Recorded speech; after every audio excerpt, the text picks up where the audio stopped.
Hey guys, how are you? How are you? JP right here trying to get stuff done. Um a little bit probably late, a few minutes late. I was in the shower and I was having fun in the shower. I was just enjoying the water and I was like, "Man, this feels good after a long day. A long day of work and be back home." But hey, I want to say to all of you, thank you very much for tuning in. I see Batman. Hello, Batman. How you doing? Once again, thank you. Late night trip. What's up? Thank you to all of you for taking time. So I want to make sure that whoever is watching here has uh, the best option. So let me double check. I want to double check here. Oh yeah, you can hear me well. So good, good. Everyone, I want to say thank you again. Thank you for being part of this vision that I have. I know that sometimes can be a bit challenging. Trying to accommodate this camera here so it would look good. Yeah, because I have the stuff in the back. I try to have these little things, in the background just for fun, really. Still playing with it. But hey, guys, definitely this week has been amazing. A lot of things on my end personally, dealing with some illnesses and stuff. My illness that I deal with periodically. I'm still dealing with some stuff, so there was a day that I didn't go to work, so I was home trying to rest, which is never easy. But definitely it's always good to have the opportunity to really be here and to share. Hey Mojo, how you doing? Welcome. And it's, to me, it definitely was so packed with information this week. There was a lot of stuff this week with collectibles. It's amazing what these companies are doing.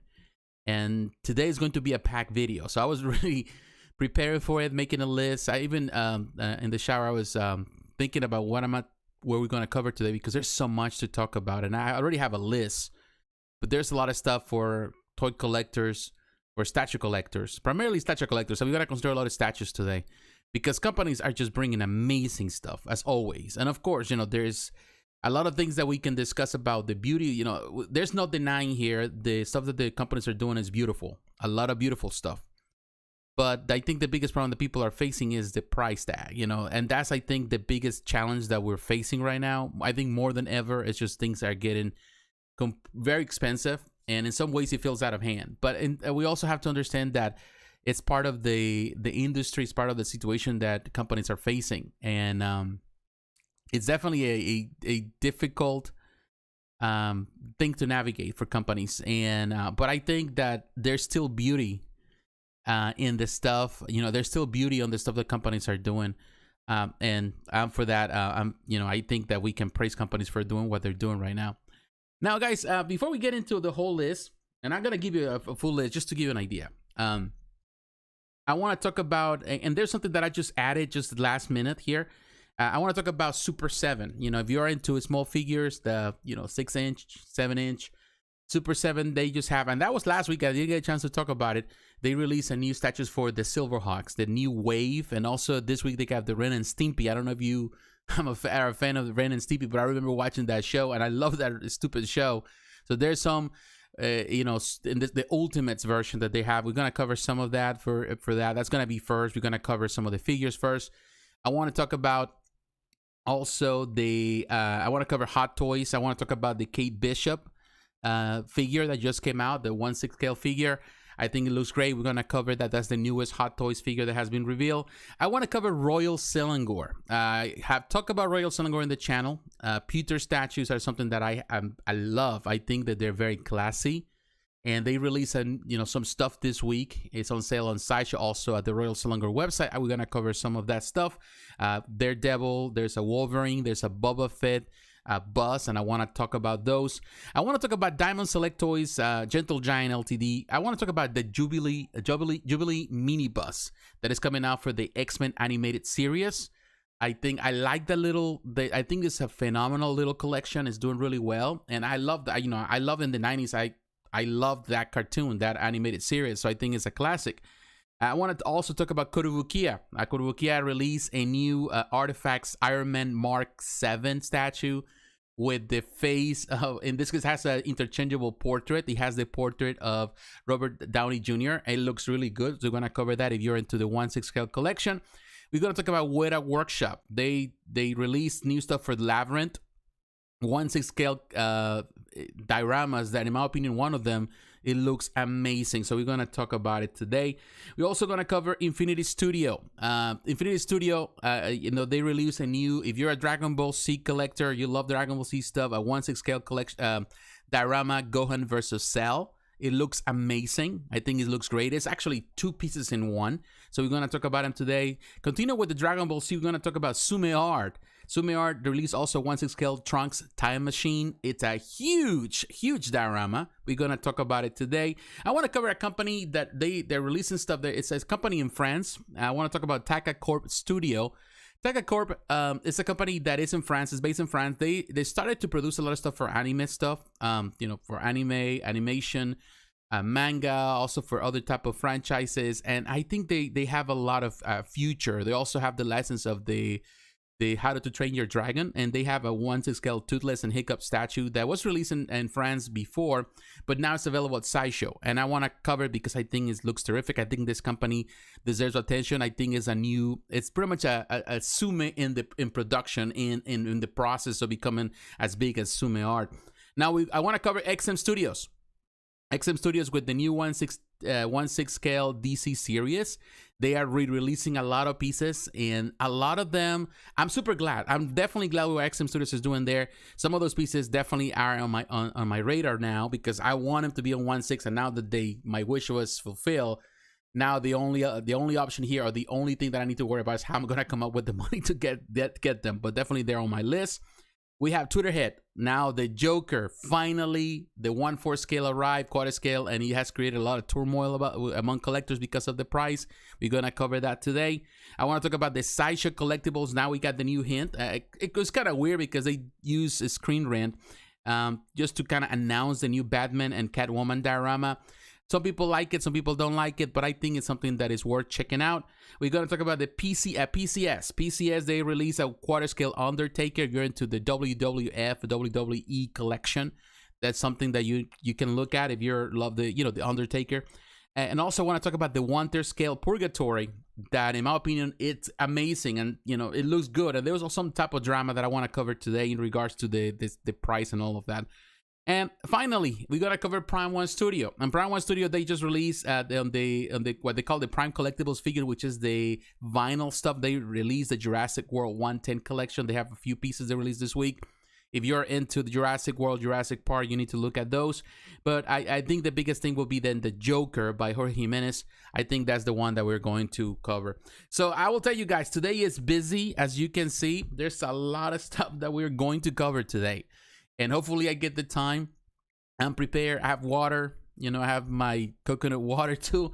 And I'm ready to go. So hopefully, let me know what you think. Of course, as always, your comments are welcome. Your questions are welcome. That's the reason of the show. And pretty much giving you my opinion live. But at the same time, I'm willing, we're here to interact. You are here to interact. And I'm here to listen also to your opinion. And we can have a conversation with all of you. So all of you, welcome. All the guys that have already posted. And all the guys are gonna come afterwards. Thank you very much. If you don't get the chance to watch it now live, but you're gonna watch it in the future, thank you very much. Don't forget that one thing I do, I like to always, even in the aftermath of the video, I always put the timestamps. So I separate things so that way people can come and in the future and go to different sections and look at particular collectible that I'm talking about. So that way you don't have to watch the entire video. So that's as another way to help people out. And before we get into it, I want to say thank you to those who support this channel financially. Some of you that have subscribed or they are supporting me through Patreon, thank you very much for your support. And also those who are doing it, through here, you can donate whatever way, the super chat, you can donate, or there's other ways to donate. You can go to the description there. You can through PayPal, there are other ways. So, but thank you very much, because that really keeps me going with this.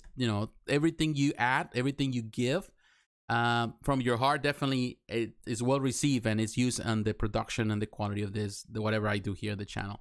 All right, let's get into it, guys. Less talk and more action. But before we get into the collectibles, I want to really ask you guys, because I watch the trailer of this week, of course, of Thor: Love and Thunder, and I was impressed. I don't know you. I don't know what you think about that. What is your opinion about it? Personally, I liked it. I think it's a great trailer. It was a good trailer. I think a lot of people were worried that not something good was not coming from this, because it seems like, you know, Marvel waited till the last minute to release the trailer. Of course, the movie's coming very soon. But to me, that was impressive. I was impressed with this trailer. I think more impressed than what I was or I've been with the what is that? The Doctor Strange film, the newest one that is coming soon. You know, sooner than Thor. I'm a big fan of Thor. I think Chris, Hemsworth. I think I pronounced it right.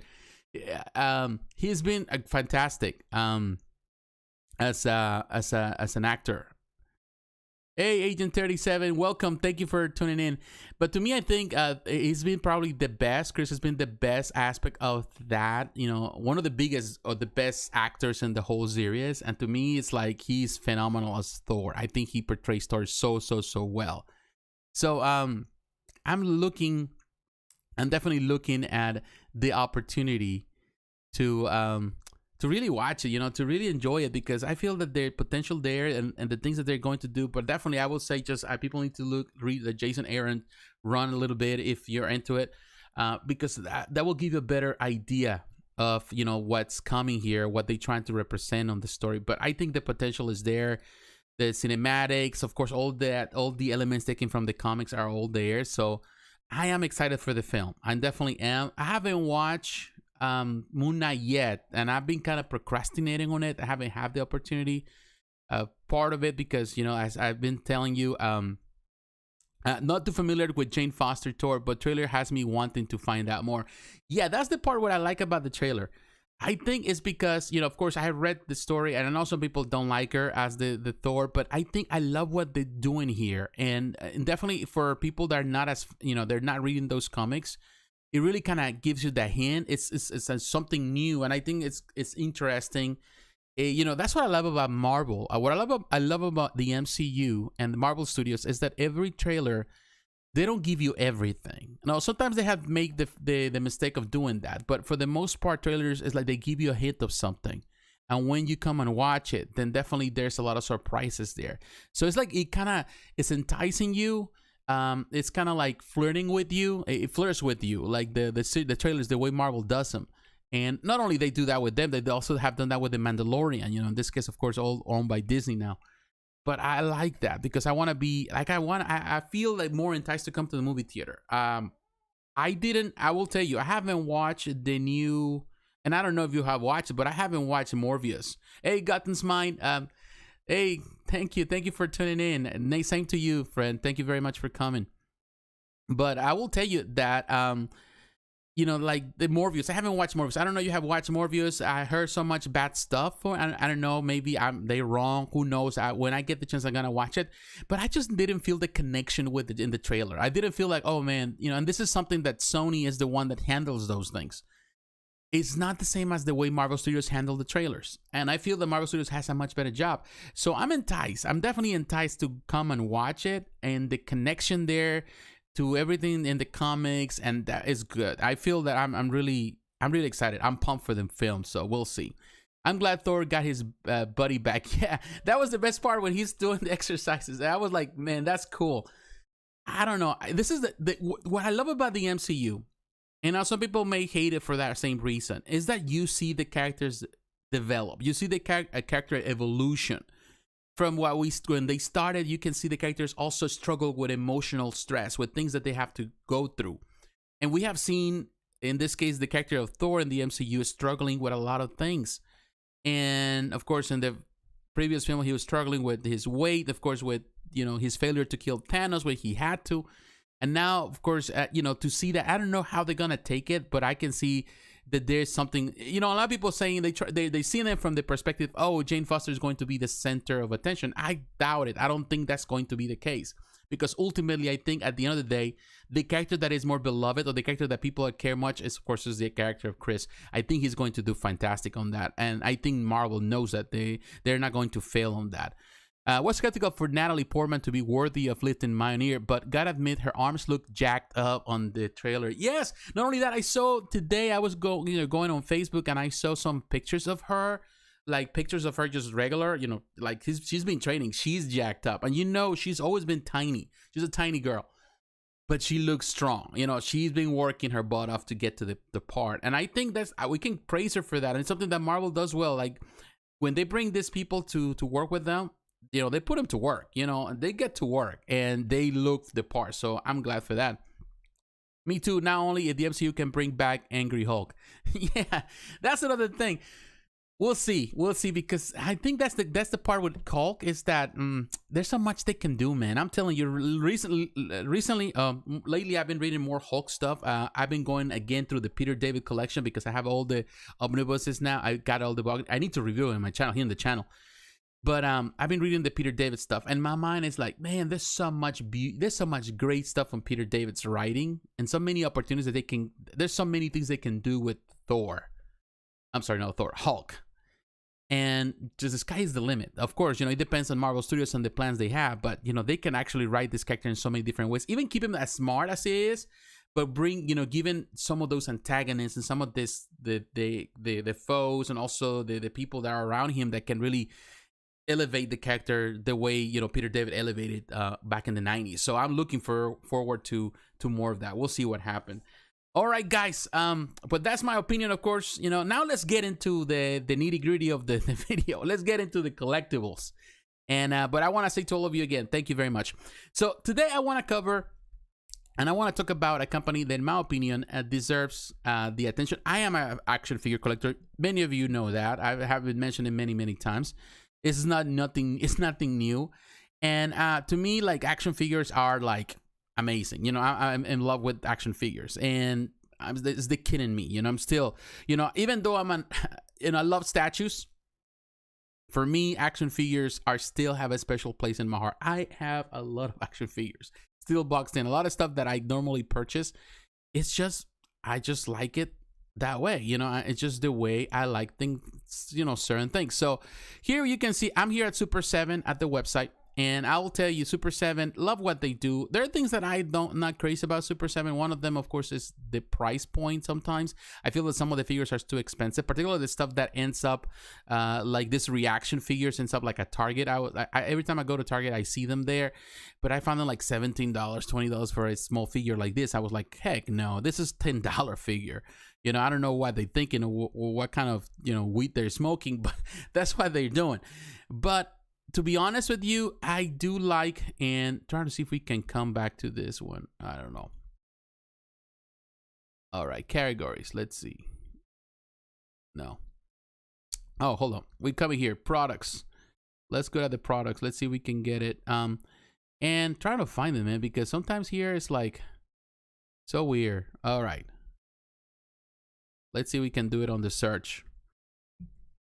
Ren and Stimpy, okay.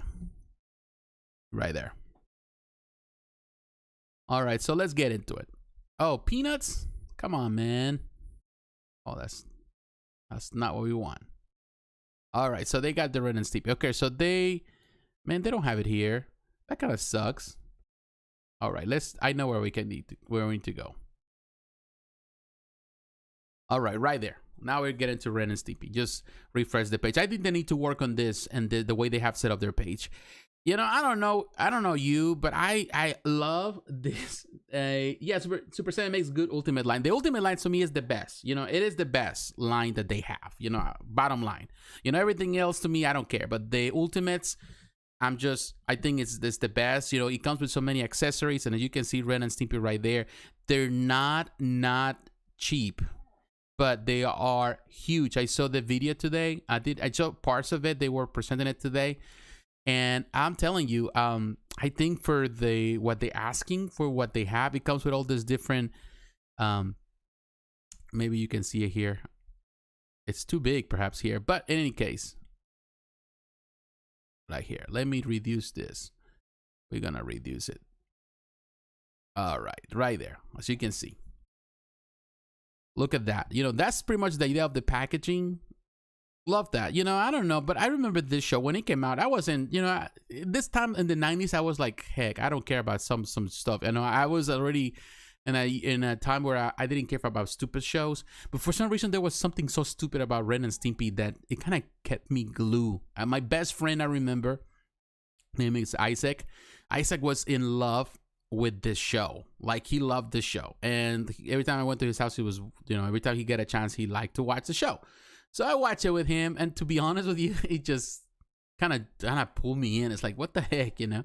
It was really, really dumb. And I don't know. I like the idea or the fact now, of course, that they are doing this. Now we're looking at, okay, let's see if we can do this. Oh, it's very small.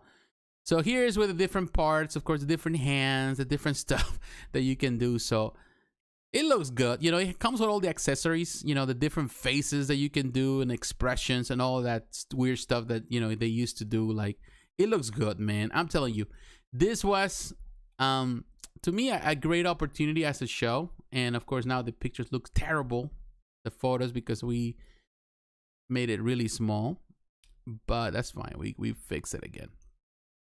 So it's kind of cool. You know, it's kind of cool that they're doing that. But what I really want to bring you in, the reason why I'm here more than anything else is because, let me see. The reason why I want to be here more than anything else is because I want to look at this, the Silverhawks. Maybe see if we can come up and look at it. I wish there was a way right there. Right there. Let me know if you're having any issues here. I'm telling you, today it hasn't started so well with this website. I hate when some websites are not really properly adjusted. But here you have the Silverhawks Ultimate Waves 3. And I'm telling you that every wave they have done so far has been amazing. I remember watching this show as a kid. Love the Silverhawk. Was one of my favorite shows, right next to Thundercats. Of course, produced by the same company.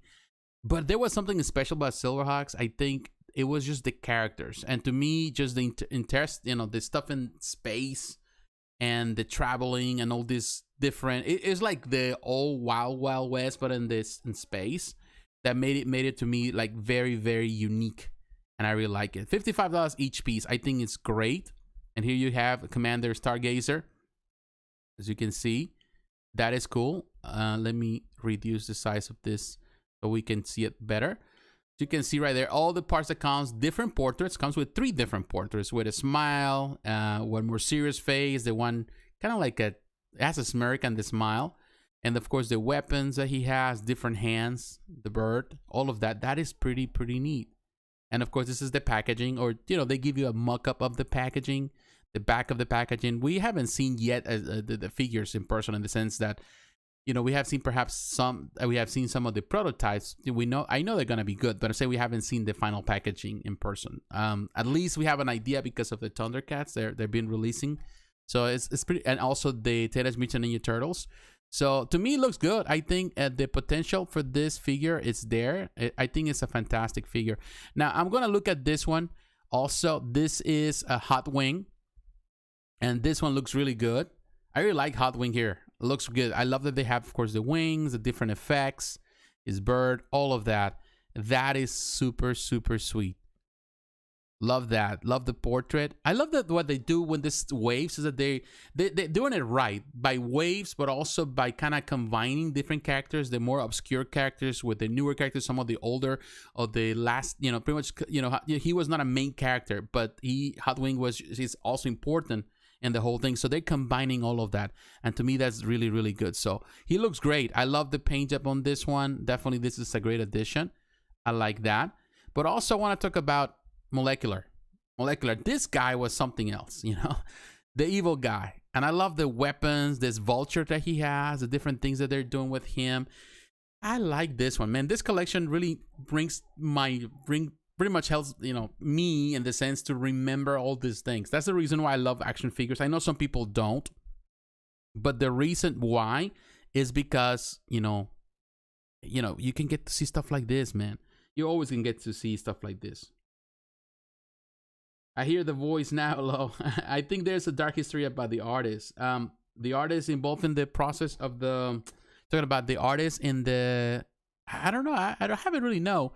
To be honest with you, I need to, dig in more into the history of that. I'm more familiar with like the Ghostbusters, the real Ghostbusters show, and the history of it. Even in this case, the Filmation stuff with in this case, the Master of the Universe, but not necessarily so much even with the history behind some of the shows like Thundercats on the Silverhawks, and even Tiger Sharks, because Tiger Shark was one of my favorite shows too, that didn't do as well as this other two. But here you can see, I like that. It's really cool. Look at that. This is a really nice figure for sure. Yeah, they're doing really good with this one. Now, let's look at this one. Now, I will tell you one thing. When you look at Mumbo Jumbo, I love Mumbo Jumbo, love the design. I do think that Mumbo Jumbo is a bit on the smaller size. I think that it should be bigger. For some reason, when I look at it, it feels that it feels a little bit undersized. So maybe they need to work on that. But I love the character. Definitely one of my favorite characters, at least the design and the concept when he was created. But I really love this one. And definitely he's there ready to fight. But I think, yeah, when you look at in my opinion, when you look at everything, because you can also buy them all together. When you really look at all of them, as you can see right here, and let me go back to a normal size or better size. As you can see, he looks, to me, he should be a bit bigger or taller, more than that. But make no mistake, I still think the sculpt is phenomenal. I don't know who is the sculptor in these pieces, but I gotta be honest with you, this sculptor, whoever the sculptor is, has been doing amazing work. Like the sculptors on this whole line. I gotta tell you guys, I definitely love what Super 7 does. And here, let me read some. I think there's a dark history. Okay. To me, it's that that I think it's a phenomenal. I think what Super 7 is doing, and I know sometimes they get a lot of flack because of the pricing and all that kind of stuff. But at the same time, when you come to compare Super 7, and you also look at what other companies are offering, for example, Marvel Legends. Marvel Legends is already on the $20-some, in some places even $30 per figure. And they have even $50 figures. The same you can consider with McFarlane toys, 20-something, 30-something. And, not saying that they're bad, but they mass produce all these figures. The same Super 7 does some mass production, but not at the same scale as, Marvel Legends or the others. So when they're already up in price, I prefer Super 7 because you still get a better packaging if you want to display in the packaging. Also, you get all these accessories that are part of the character, which to me makes it the ultimate version. Doesn't miss anything. Every time you look at when Marvel Legends, sometimes they do a different version of Wolverine, and they do tons of versions of Wolverine, in different poses or different shapes or forms and different disguise or whatever, in different outfit. With Super 7, you're getting a more ultimate version, which to me, that's pretty much in the name. And I think $55 is fair. Want to collect them all, but statues are taking all my money. May just get the main characters. I think this is the same thing I'm in the sense that I want to have them all, man. I'm telling you, I'm looking forward to the Thunder Tank. I'm looking forward to the party wagon, the Thunder Van, the Turtle Van. I'm looking at all these things, man. But to be honest, like they are like $500 for those things, for the big things, for the big vehicles. And to be honest with you, like with the statues and the prices of statues right now, it's like, oh, man, I don't know. We got to cover some of this here today. When we get to the statues, it's just, to me, is like I have to be very picky about main characters. So, yeah, I think some characters are going to have to be cut out, at least for the time being. But, some other characters are going to take precedent. And I think the main characters, because at least I want to make the basic or have the main display, having all the main characters on a display. And then, of course, in the future, you may add up all other pieces that, at the end of the day, people are going to go for the main characters. And then the other characters, that sometimes they end up in, in eBay or whatever. And you can find them there at some point. Because right now, you have to be very picky and very selective about where you're purchasing. That's just the way things are. So it is what it is. We cannot just cry over spilled milk. We just have to move on, adapt with it. And it's just the way it is. But yeah, Super 7, I'm telling you, it's a company. I love what they're doing, and definitely looking forward to see what the future will bring for them in this line. And hopefully it keeps growing. I want to see a lot more from them. But all right, guys, so I want to move now, and I want to come to in this case, we're still in the figures, but I want to come to in this case to Sideshow because I want to talk about Kate Bishop. Now we're going into the 6 scale figures for Hot Toys collectors. And I'm telling you, I really like this one. I like this figure. And even though I'm not necessarily a big Hot Toys fan, I do collect some figures, 6 scale figures. But I think they did a fantastic job with this one. And Hot Toys are going to appreciate that. It's $270. I think it's a fair price. This is going to release according to the website between July and December of next year. Now, keep in mind with Hot Toys, they always say something, and the times always change. It changes. You know, the time changes to the point that it can take even more than that. It cannot even release that time. It might even release till 2024 or 2025. You never know. But be prepared for that. But I think when I'm looking at this figure, and here, let's see the detail. Normally, it comes with the different parts, interchangeable parts, all of that. It gives you a list of that. It doesn't tell you the artist, but I will tell you the Hot Toys artists are amazing. But here you can see, I'm trying to see more. Okay, I didn't see no name of artist, but here, I think Haley Steinfeld, I think she's a phenomenal actress. I think she's great. I love her on the show, even though I wasn't crazy about Hawkeye.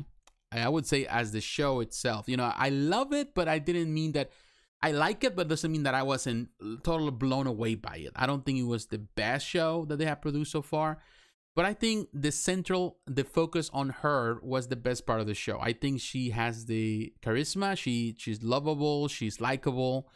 And I like her since, of course, she was in Bumblebee. I think she was phenomenal there. And that she was the center of the story. And I think she's doing fantastic here. I like I like this figure. I think they did a fantastic job with it. I love the fact that he has the hair. So I hate when, I will tell you, the Hot Toys that comes with the hair, like the kind of like the rooted type of hair that they use. It always looks so Barbie doll-like that I don't like those figures. I think what they're doing here more with this fully sculpted hair, it looks better in my opinion, and it makes the figure to look more realistic than just the fake hair that doesn't look right, because they haven't really managed to do it the right way. So to me, it looks great. One thing I'm not crazy about is the stand, the base. I think this is the generic Hot Toys base that they've been producing for years. You know, they just changed some of the stuff, but still, it looks very cheap. You know, it cheapens the way the figure looks. At least they're giving you a base, something that 3.0 doesn't do. But to be honest, that like Kate Bishop right there, written right there, like, okay, that's not even impressive. You know, everything looks so plasticky and so fake, and it takes away the beauty of it. So I think they need to improve. That's the part what I will say.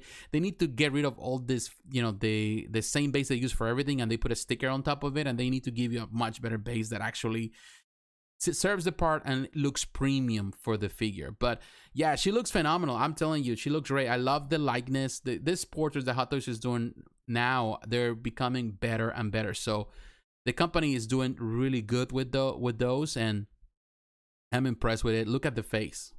I think the eyes might be movable too. So it looks great. Her face is just her. They did a phenomenal job with her. Looks really, really good. I like it.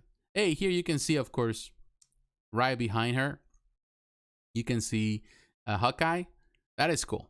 So we know it's coming too. So as you can see, all of that, all the parts that come with it, I think it's a phenomenal figure. $270. I think it's fair price in comparison to everything that they are producing.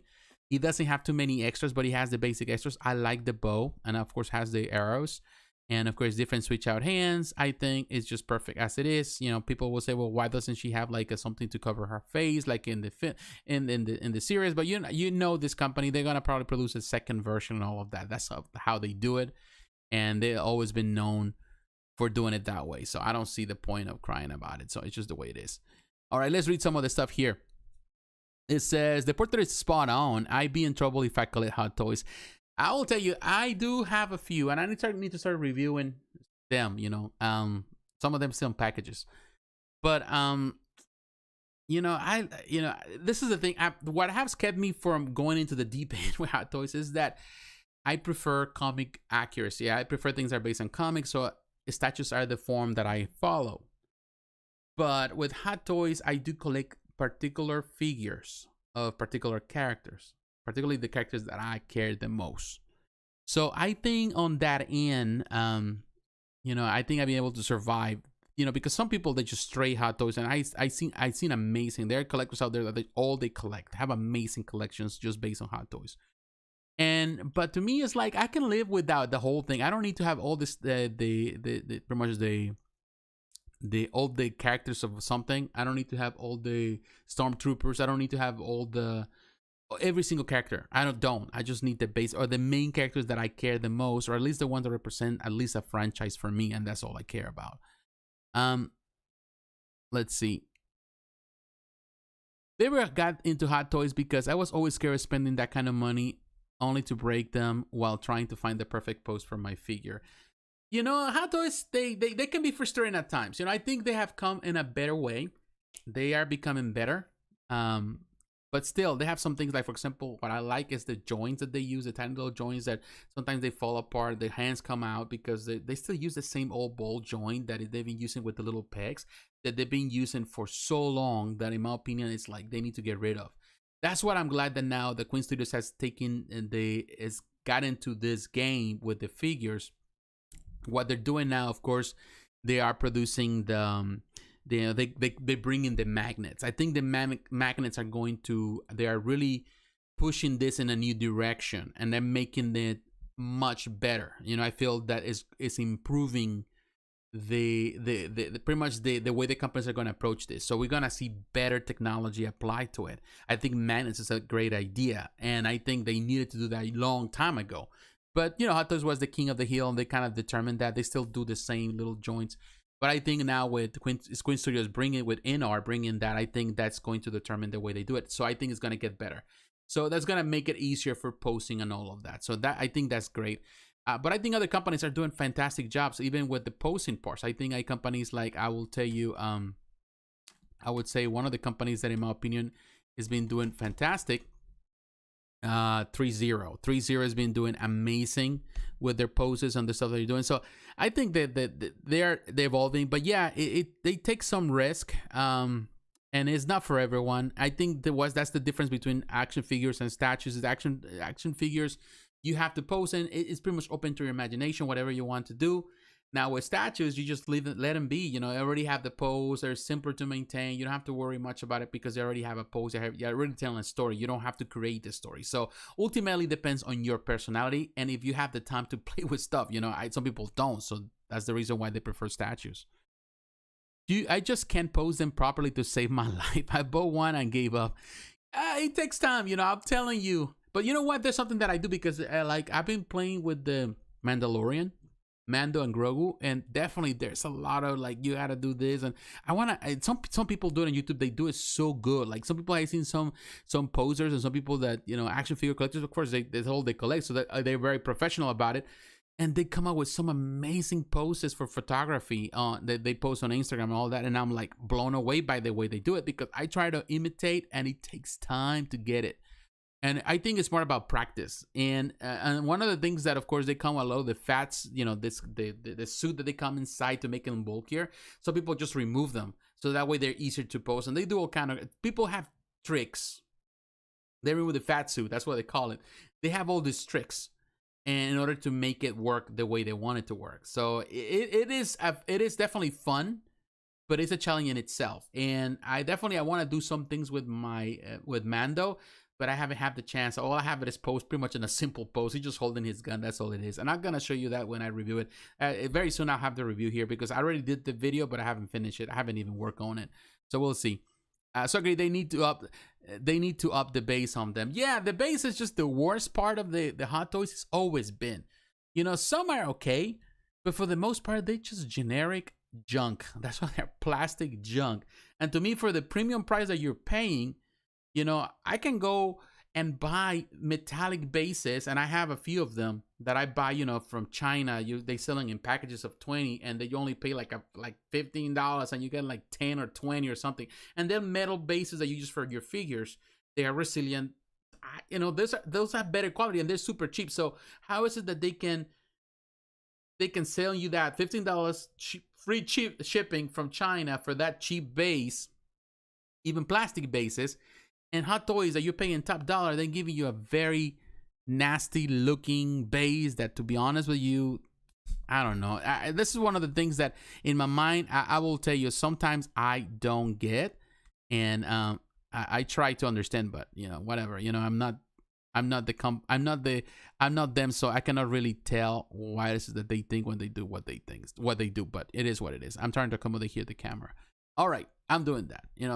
This is the thing. We're doing everything live, so sometimes things don't work out. Hey, Knight, how you doing, sir? Welcome to the conversation. Welcome everybody that is coming in. So now let's move on from the action figures. We're done with that. Super 7, love Super 7. Hot Toys, definitely amazing companies. They do their stuff, and I know they have a lot of people there. Let's get now into the statues, which is, I know many of you that are here are the reason why you're here. So we're gonna go, but I want to start first. I want to start with a company, in my opinion, and I'm gonna come here that I love what they're doing. And as I mentioned, I'm a big fan of pewter statues. I think pewter statues are amazing. Doesn't mean they're perfect. But not for everyone. I can tell you that they're not for everyone. But they are spectacular in my opinion. So for that reason, I want to come here to Sideshow first, and then I'm gonna take you to the Royal Selangor website, because I love that. For those who aren't familiar with Royal Selangor, I kind of give you an idea. It's always good to kind of set the foundation for those who do not know this company. Royal Selangor is perhaps the most important right now, although there's other companies, producers of pewter, producer of pewter in the world, probably the biggest right now, not the oldest, but I think is the second oldest. That's still in existence. This company has been for more than 100 years, if I'm not mistaken. They're based in Malaysia. They produce pewter products for all kind of things, for home decoration, for a lot of reasons. But in the last few years, they've been into collectibles, and they're based in Malaysia. But this company does amazing, and I've talked in this channel about this stuff they do. This stuff is not cheap at all. If you know pewter, they're not that big. They're small figures, not that big, but the quality, they're super heavy. The bases are made out of polystone, or real strong polystone. But the figure, of course, is produced, through pewter, so it's metal, and it looks amazing. There's, I think there's not for everyone. They are very classy. They are for collections that are, for an office, for a space that you want to have something very classy and very unique that will last forever, because they are so resilient. It's metal. It's going to last for an eternity in comparison to polystone. So here we have the pieces that they have right now. They released this week at Sideshow. They have this Boba Fett bus, which in my opinion, I think, if I'm not mistaken, it's going to be like around 20 some centimeters. So it has some good size.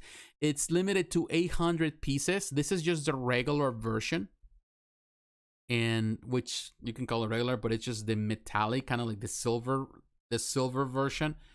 Looks good. You love this one. It's very simplistic, but definitely this is for an office, for your desk, for a place, that you want to have a little more, more, pizzazz. You want to have class. You want it for people to say, oh, well, that looks classy. That's the type of statue that you need. Now, they do have in this case, how they call it, the Guild edition, or the Guild version, which is technically kind of like a golden version.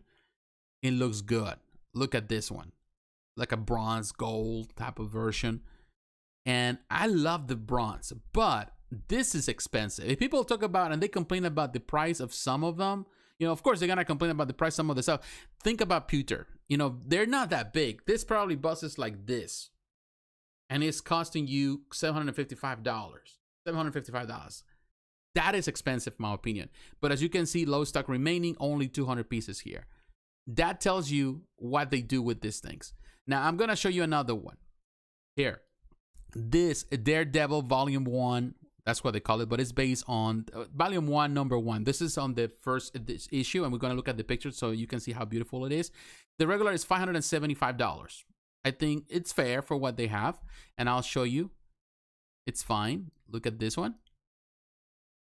It looks good. I love that he has the cover. I love this one because of the painted cover. It would be nice if it was red, though, like a satin or something like that.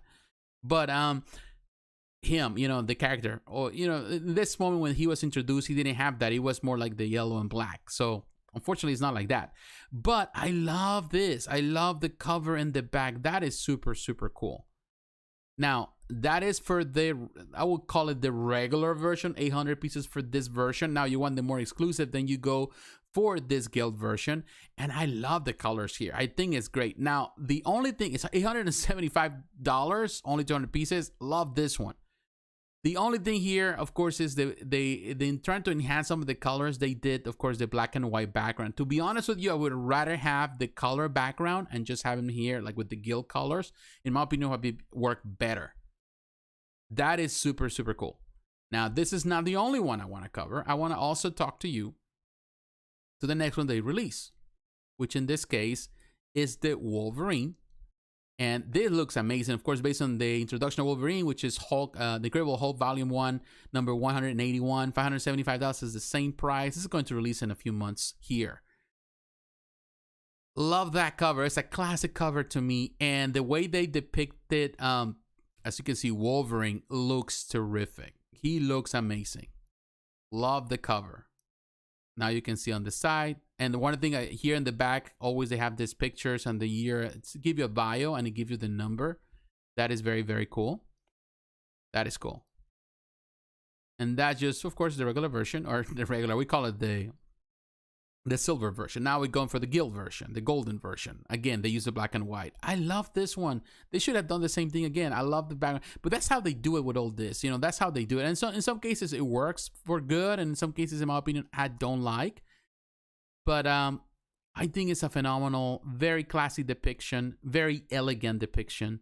And he is definitely in battle right there. It looks really, really cool, man. I'm telling you, that is, and he's coming out of those chains. So that is definitely good.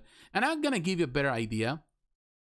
I want to take you to, in this case, to the Royal Selangor website, just to give you an idea of this company, because you can also order directly from Royal Selangor.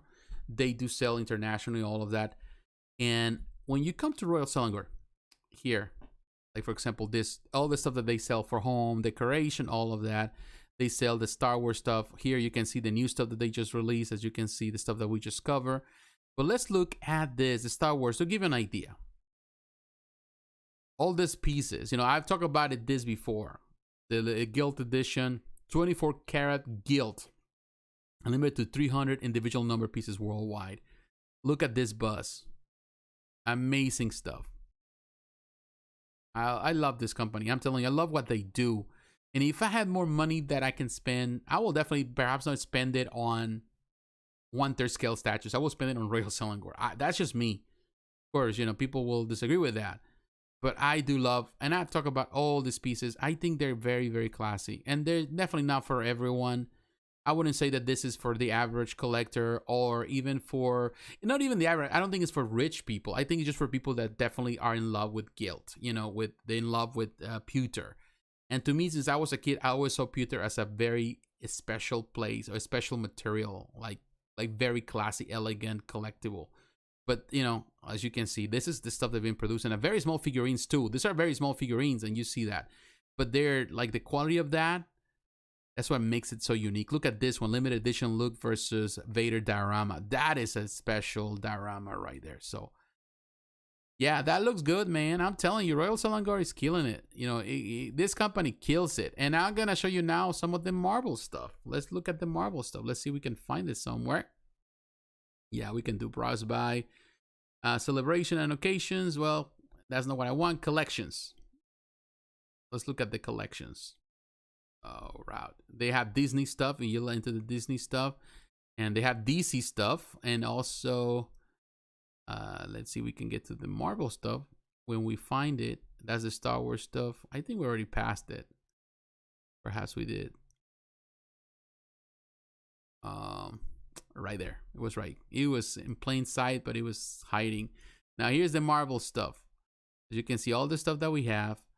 Look at all the things that they have produced. Here you can see on this 360, you have the Black Widow, the Avengers.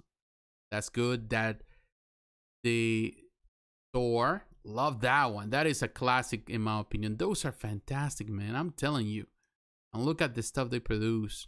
the limited size. Look at this one, the Endgame Iron Man Mark 86 life size replica. That's $26,000. That's a lot of money, man. A lot of dough. Captain America, that's amazing. I'm telling you, these pieces are phenomenal, and they have more and more. And you know, you have to go.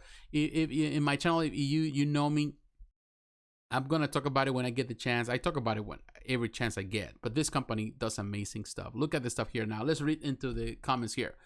That's the stuff you put on top of a grand piano. Yeah, that is the thing. That is the thing. It's so classic. You can have it on your living room. I'm telling you, nobody's gonna complain. If your spouse is not gonna complain because you're saying that you're bringing the toys out, because it's not, pewter statues and busts are not considered like even toys. You know, people don't even think about it as toys or anything. They think about it as elegant decoration, you know, and the ornaments for a home. And of course, the classiness of that, it's like you have to have such an elegant place, and you can have it in such an elegant place. It's just beautiful. You know, it can be a standalone thing, you know, but believe me, all the stuff that they've been producing with that Marvel stuff, to me, is awesome. And that's what I love Royal Selangor. I think they do fantastic. You know, like, love it or hate it, because being that small, it does amazing. I think they did great. All right, guys. I want to move because, you know, we have a long list today. As I mentioned early, we have a lot of stuff, and we're going, technically, if you have noticed, we're going to go kind of going through scales. We're going from small to big, and we're moving along. But I want to go to, in this case, to Diamond Select Toys. But first, I'm going to go to Gentle Giant. Instead of going to Diamond Select Toys, we're going to go to Gentle Giant, because here in Gentle Giant, that's what you're going to see, the new stuff that they have. And a lot of the stuff is this stuff that the Diamond Select produces, Diamond Select Toys, is actually designed by Gentle Giant, most of the stuff. So out of the blue, you know that. You know, I know a lot of people know, but some people don't. So here it is. You have this little mini bus for Star Wars Rebels Sabine Ren mini bus. Not too crazy about this one. $90. I think it's too expensive, because this is, if I'm not mistaken, this is a 1/7 scale, so it's not big. But this is the new price that they're having for this bus. I remember when they were only $40, $50. Now, of course, you know, they're coming into the $100 mark. So this is not necessarily my favorite.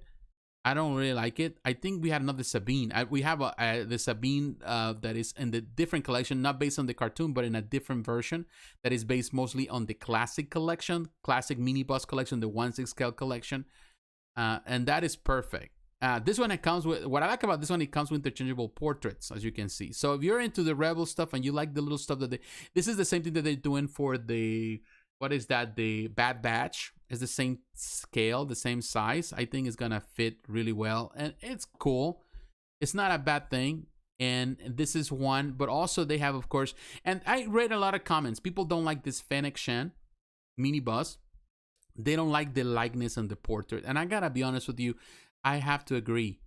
It does have, of course, this switch out portraits. You know, some people were, this is the funny thing, people already jumping, hating this statue. They were hating this mini bus because they didn't like the portrait, their own mass portrait, saying, oh, that looks horrible. But it's because people only look at one picture. They only look at the first picture, and the other way they go to Facebook to complain about it. You know, and they were complaining and saying, well, this is terrible. And I will tell you, yes, it is terrible.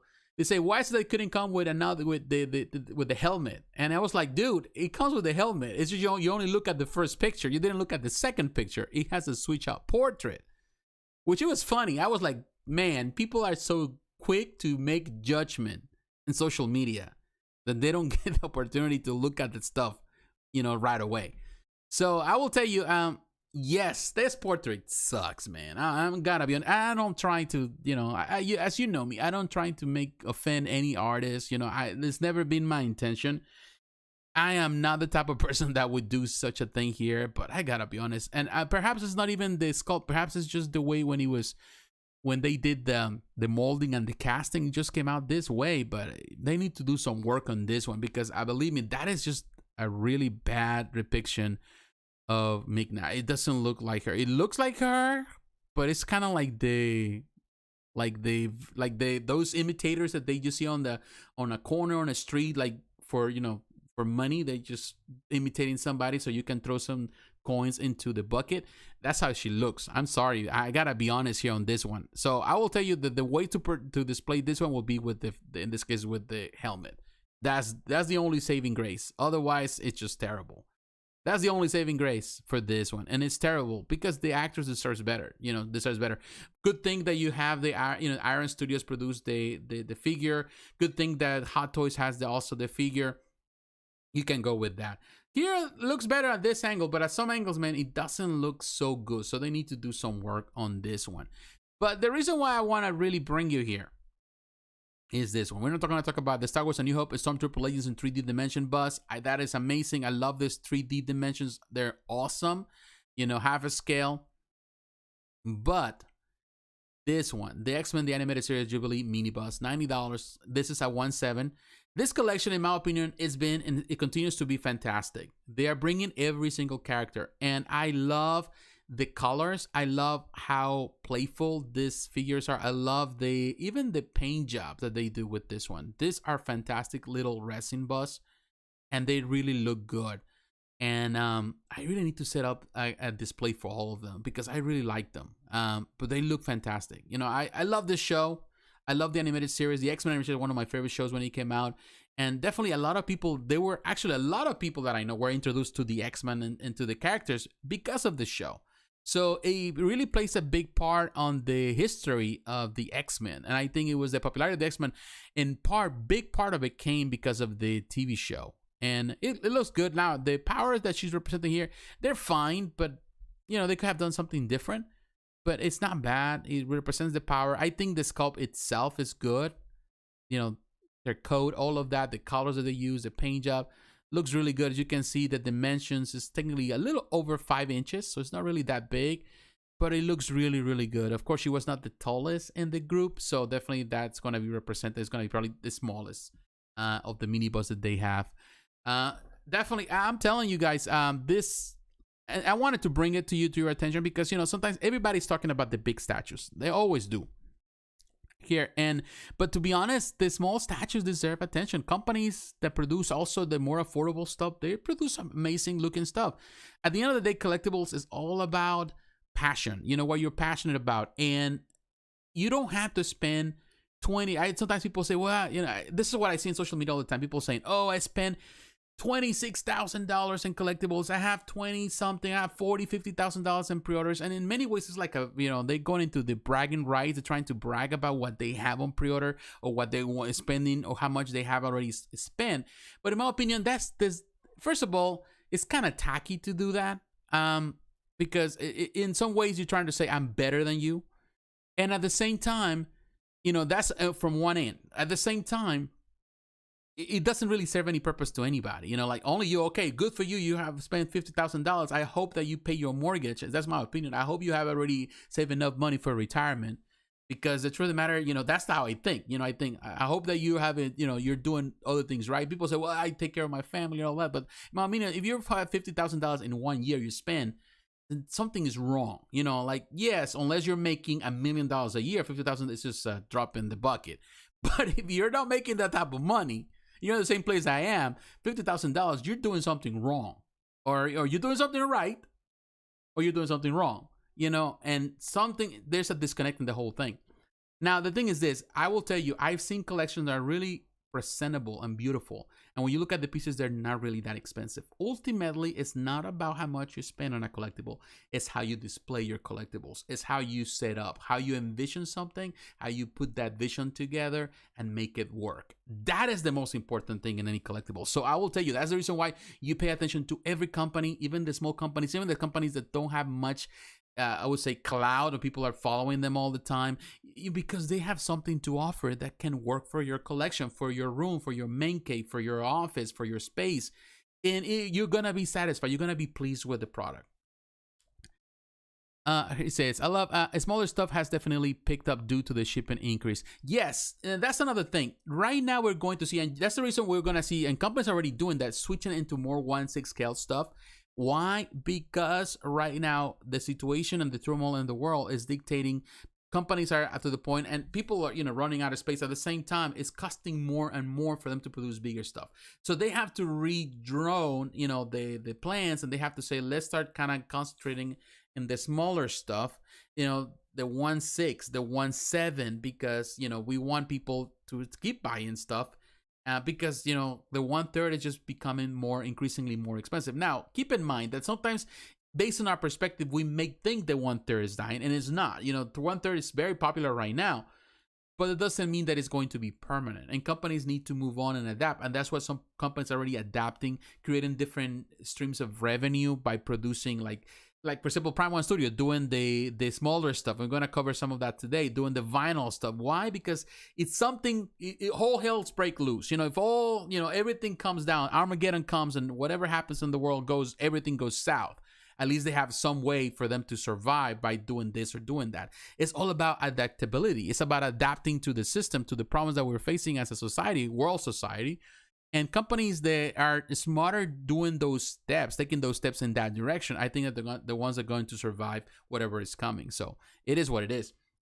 But yeah, I was looking at that, and definitely that little buzz, it's exciting to see. Now, let's see. Yes, I agree. Displaying the collection in a clean, organized manner is definitely key to a great-looking collection. That is the most important thing. Something that I'm telling you, I have failed many, many times. I failed with it. But ultimately, I think if you organize your collection, you will have a lot to enjoy, and it has nothing to do with how much you spend, or you have the most expensive collectibles. At the end of the day, if you can afford to buy them, I'm not saying that you don't. I'm not saying that devaluating your collection, not at all. But what I'm saying, whatever you can afford, you don't have to feel bad, because I feel some people feeling bad, saying, "Well, I don't have the money as other people to spend on this and that." No, but you can still spend within your reach. There's something out there for you. And companies are catering to that. They cater to that. Many companies. So just look around, and you'll find something that it will please you, and it will be enough. Yes, it may not be the $3,000 bus, but it might be the $100 bus that actually looks good and decent, and people do not know the difference. Because to be honest with you, a lot of people, friends and family, do not know the difference between a $3,000 bus and a $100 bus. So people say, well, yeah, there's a difference because of the quality, and they tell you about it, how they look. But for the average person, the person that is not involved in collectibles, the person that is not like you and I every day on social media talking to collectors with companies, knowing all the ins and outs, for the average Joe, it doesn't really matter. It doesn't really have any value to them. So let's keep that in mind. All right, guys, let's move on. And I want to move on to Kotobukiya. And for that reason, I'm coming to Sideshow Collectibles, because that would be the best place really to talk about this. So I am coming, and I want to show you this. And it's still on the 1/6 scale. That's what we are covering today right now. And we're going to move on, of course, as we go along with the different companies and the different scales. But I want to, and definitely, well, I will tell you one thing. Sideshow, man. Sideshow has so much stuff that it is amazing to me to see pretty much what they are now. Of course, some people would hate it, but to me, it's amazing. I remember Sideshow. I remember when back in the day when I remember Sideshow was like exclusively just doing the statues. Of course, they were doing the figures before they got into the statue game. And to me, that was it, But now it's like they sell everything. Whatever you can think of, they're selling it. And there's a market for it. And that's the reason they're doing it. They're not stupid. They know what they're doing. And they follow those trends. So now we're here at Sideshow. We're going to look at the Iron Man Mark 7 statue by Kotobukiya. This is an artifact statue, which means it's PVC. It's a 1/6 scale. $200. Now, I will tell you one thing. $200. I'm looking at my notes here.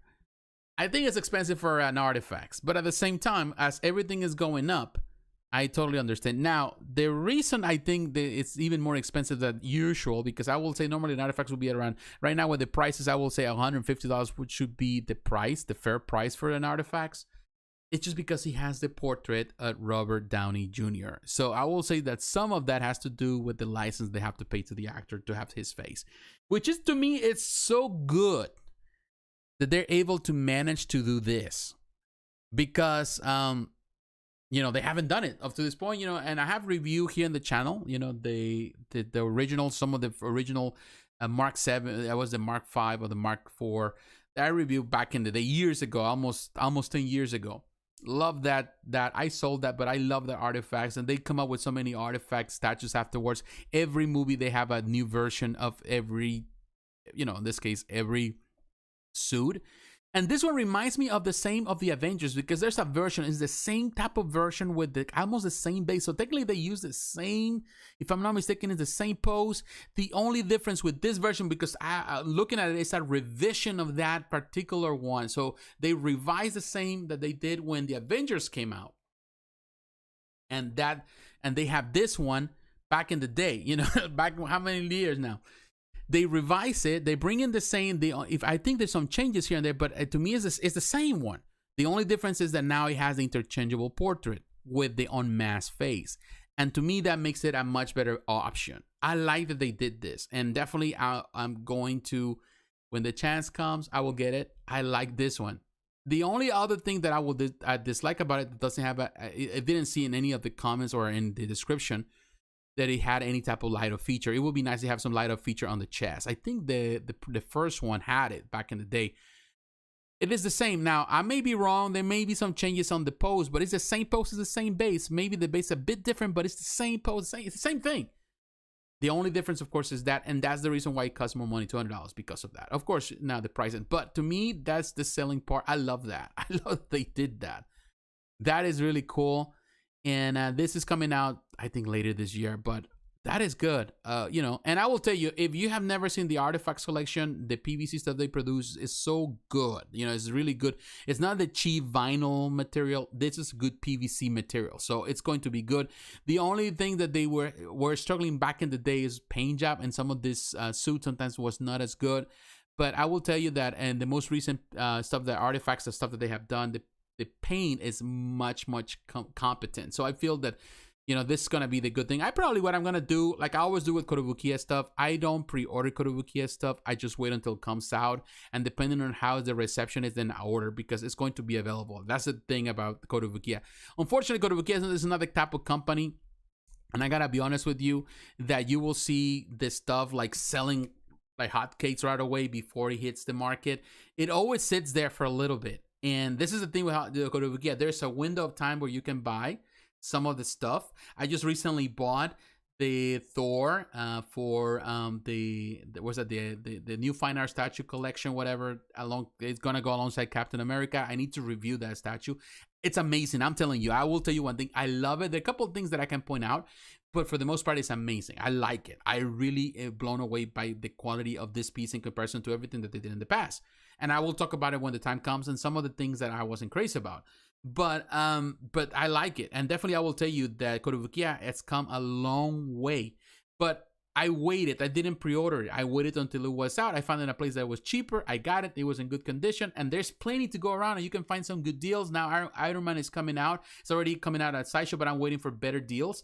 And I will tell you, there's probably a window of time where a lot of Kotobukiya stuff within a year, the first year that stuff is released, that you're going to find them everywhere.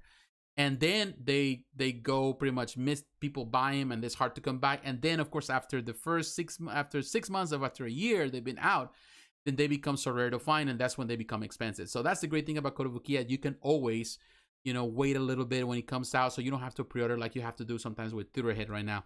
Or other companies that they have specials, they have very limited numbers. Didn't Kotobukiya make 1990 X-Men? Oh yeah, they did. They did the small like PVC stuff. That was the ARTFX Plus. I think that's what they call it. I think that would be the case. I don't know if it's ARTFX Plus, but it was a very small collection. They did that. Unfortunately, they didn't do more. Like they couldn't produce more than just the basic main characters. I think it was good. I seen some of them. They're pretty cool. PVC stuff too. Really cool. All right, guys, now let's move on. Let's move on because, we still have, a lot of things to cover, and we still on the 1/6 scale collections and the 1/6 scale collectibles. And I want to move on to a company that, in my opinion, always deserves attention. And that is a company that is masterful, and that will be Weta Workshop. And that's the reason I'm here at Weta. And I want to show you the stuff that Weta is doing because, man, Weta, it's amazing as a company. It is amazing. And now they have this new stuff, of course. You're a fan of Labyrinth, here, right here. And they have this new 2 collectibles that they just released. And they're looking at this one, Sir Didymus and Ambrosius. And this is $299, 1/6 scale collection, limited to only 700 pieces. Let me give you an idea of this this. That is pretty cool. You know, I wouldn't say that this is something that it is for me, but I love what they did and they're doing with this 1/6 scale collection. I think price-wise it's a bit expensive for this. But at the same time, how many collectibles out there are created by Labyrinth? Now, I want to show you also the artist. This is the sculptor. This is a traditional sculptor that does amazing work. That is Jane Wenley. Jane, she's a phenomenal sculptor in my opinion. She has done a lot of fantastic stuff. Like, for example, Galadriel of the White Council, phenomenal statue that I already talked about. She has done a lot of this stuff like Legolas and a lot of fantastic statues that she has produced for the Lord of the Rings collection. She is phenomenal. So they have this. I think Didymus looks great as it is. Look and see some of the pictures here. Really cool. The paint job is really fun. This is a classic movie, you know, back from the 80s. What's the 80s? I still remember 1986 Labyrinth. You know, really, and it's not a big, you know, it's not that big, but you know, to me, this is just for the people that love this, you know, hands-on creations, you know, like that. To me, it's just phenomenal. But what really surprised me, of course, is as soon as I saw the Jared and Sarah in the Illusionary Maze with this is to me, and it's expensive, man. And I was like, why is it so expensive? $1,200 for this. But when I saw it, you know, like, come on, you know, like the detail that they did here. Look at even the baby right there. Look at that. And of course, it's just the idea of a maze. It's just amazing. The effect. David Bowie right there, really cool. Look at this. Look at that. That to me is impressive. This is something very different and unique. And I know it's expensive, but it's not small. Don't think that it's just small. It's a 1/6 scale piece. And the whole Labyrinth, of course, is 1/6, so make it big. And you know, people always think, oh, 1/6 should be this price or this price. And they just base it on their perception of what 1/6 is because they're thinking of a smaller piece like this.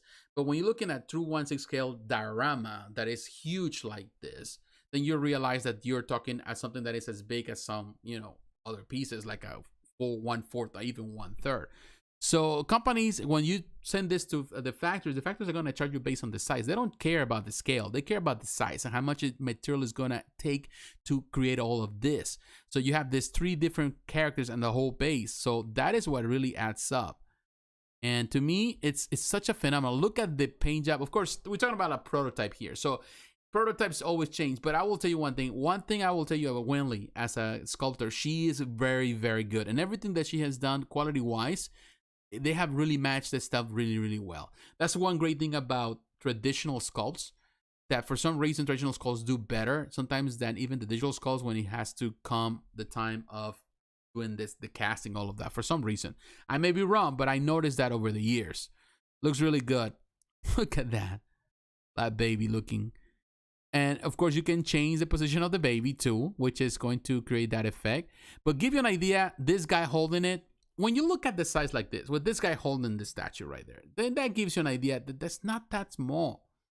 Again, this is not for everyone. This is very, very limited. Only a few people are going to really enjoy this and are going to love this. People that love Labyrinth, people that love Henson, people that love, you know, Bowie. But other than that, it's not for everyone. But we cannot take away the reality, or we cannot take away how impressive this piece is.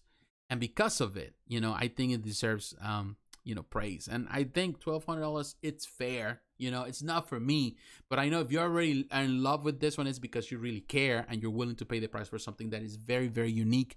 And I don't think another representation can really do justice or do it better, this particular scene, the way this one is doing it. So to me, that is impressive. It is an impressive piece for sure.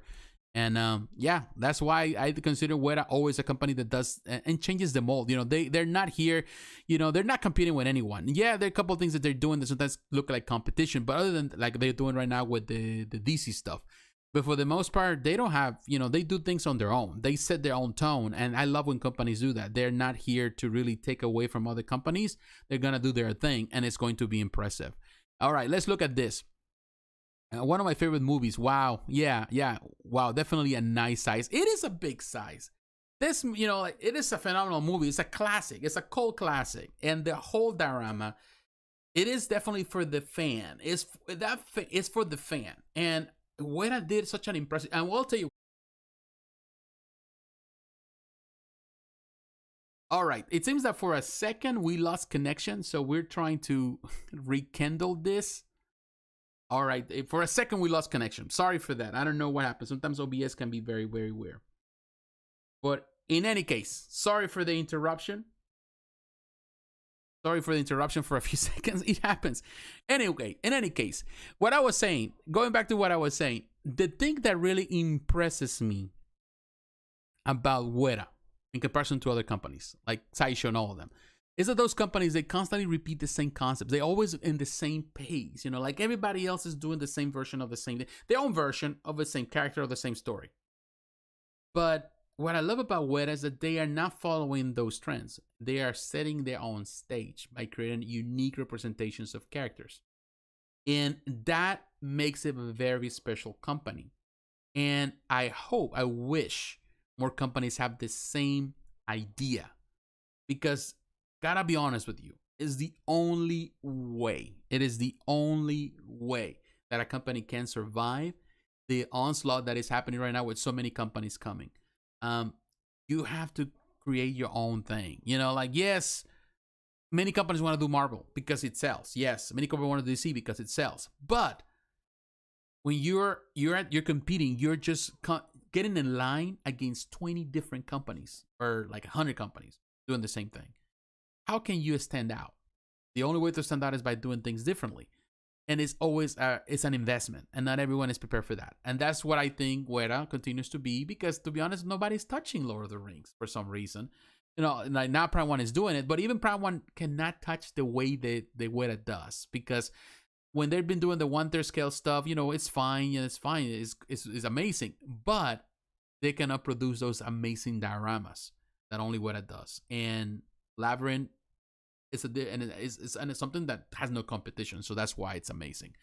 So yeah, let's move on, guys. Again, thank you for tuning in. Those who are coming here for the first time, let's move on. Definitely, we're impressed with this stuff. Let's continue with the 1/6, but we want to go into the anime stuff, and I want to talk about Infinity Studio.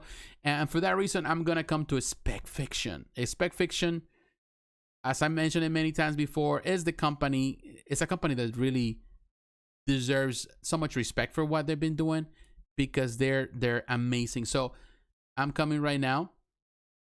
All right, let's come in here. All right, here we are. All right, guys. Gohan versus Cell, 1/6 scale statue.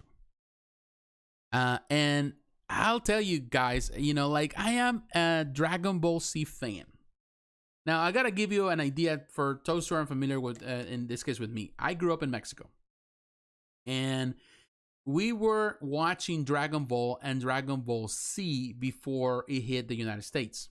Because, for some reason in Mexico, anime was popular since I remember. Since the 70s, there was anime. And which was amazing because they translated to Spanish, but, in America, they were not popular at all. Many animes. So when I remember watching Dragon Ball back in the 90s, in the late 90s, I was watching Dragon Ball, and the regular Dragon Ball, and then Dragon Ball Z, the whole story. And I came to United during those years. In the early 2000s, I came to permanently stay in the United States.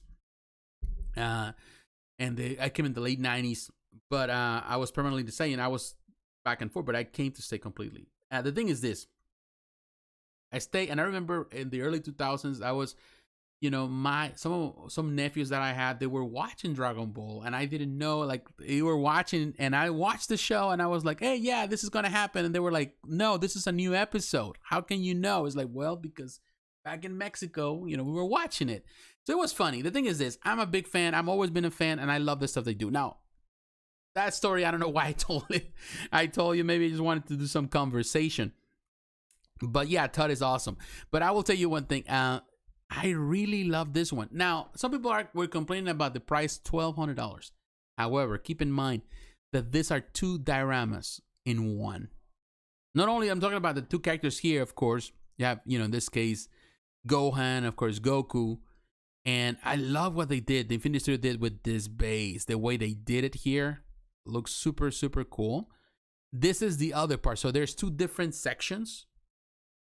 1/6 scale both. And this is cell on the other side. That is impressive in my opinion. Look at this. So you can display him in different, position the way you want him to position. Of course, facing each other. But I love the way they did it. You know why I love it?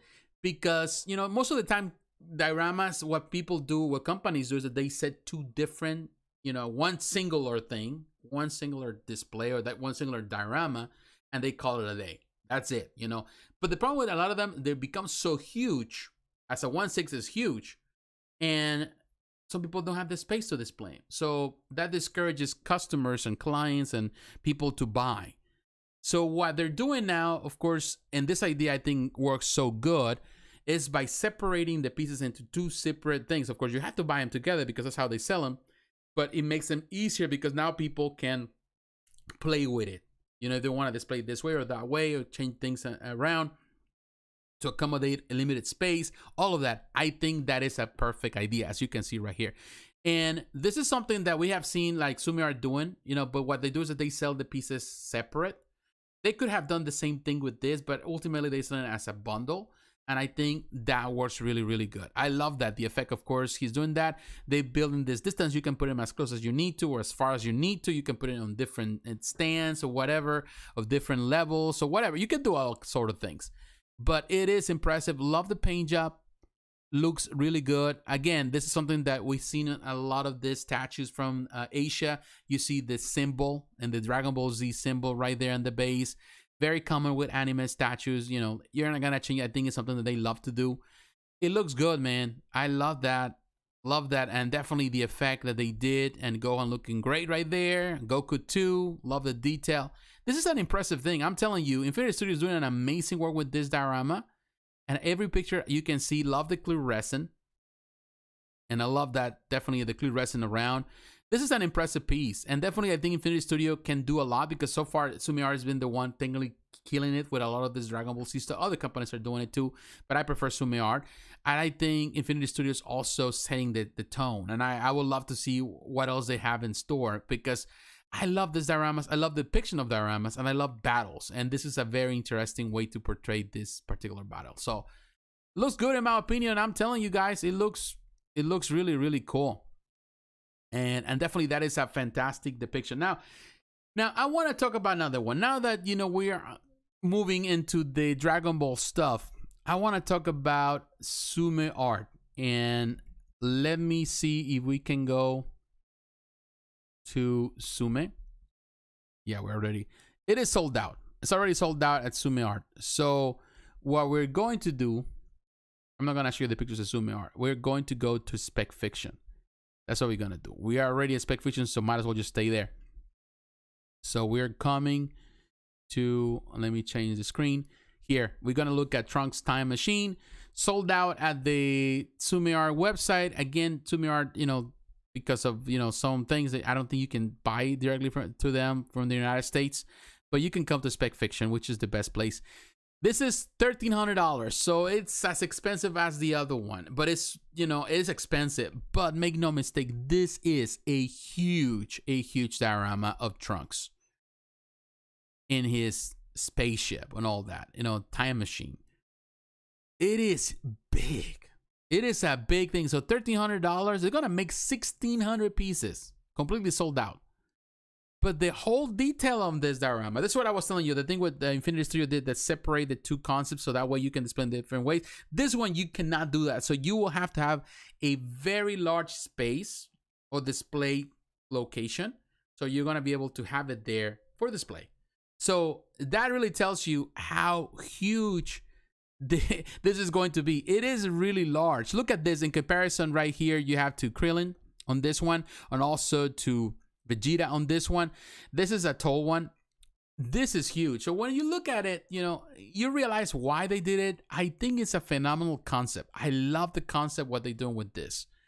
It's not for everyone. Definitely not for everyone. But this is for the hardcore Dragon Ball Z fan. It is very unique. When I saw the price at first, I was like, man, that is too expensive. But then when I came to look at the pictures and realize how huge the piece, the diorama is, and you say, well, that justifies it. This is really large. And to be honest, it's a fair price. Now look at this gentleman, right there, right next to it. That tells you how big it is. So people are gonna argue about the price about it. I'm telling you, it's wider than 1/3 scale statues that we have seen. It is wider. You know, it's as tall as that because of everything that he has. It looks amazing. The paint job is amazing. And if you're familiar with the company, they do all this combination. There's primarily mostly resin. Polystone, but also they use some PVC, or they in some parts and some elements, or they may use some vinyl, things like that, just to kind of they combine all of this in order to create this diorama. It looks amazing. It looks really good. I'm impressed with this one. Look at the back. That is good. You know, that is good. Everything. It tells a story. That is an amazing depiction. Look at the top of that, the inside of the capsule. That is good.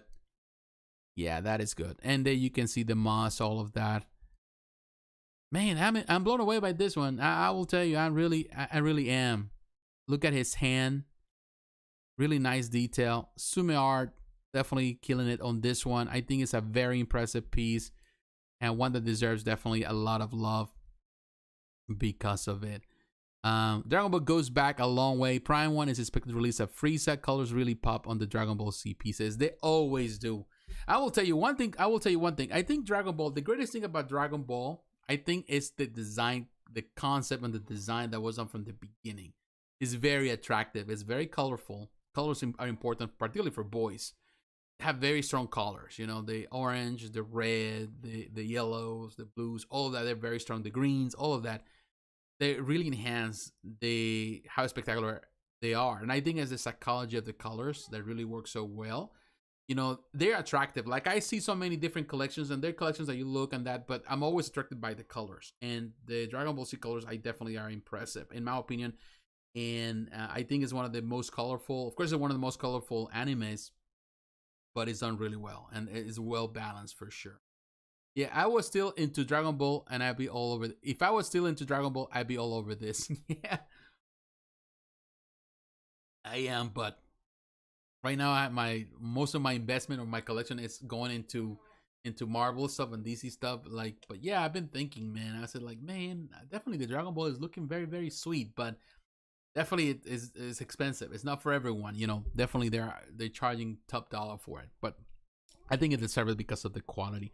All right, so now that we're talking about companies that like Tsume Art, it's a company that based in, of course, in Luxembourg. Although people think that this is the thing, there's a common mistake people have when they think about Tsume Art. They think they're based in Luxembourg. They actually base they think they're in France, but they're actually in Luxembourg, which is pretty much next door. So there's always that mistake. The owner is from France, but of course they moved there to Luxembourg, I think, because it's cheaper, because of business-wise, because taxes, all that kind of stuff.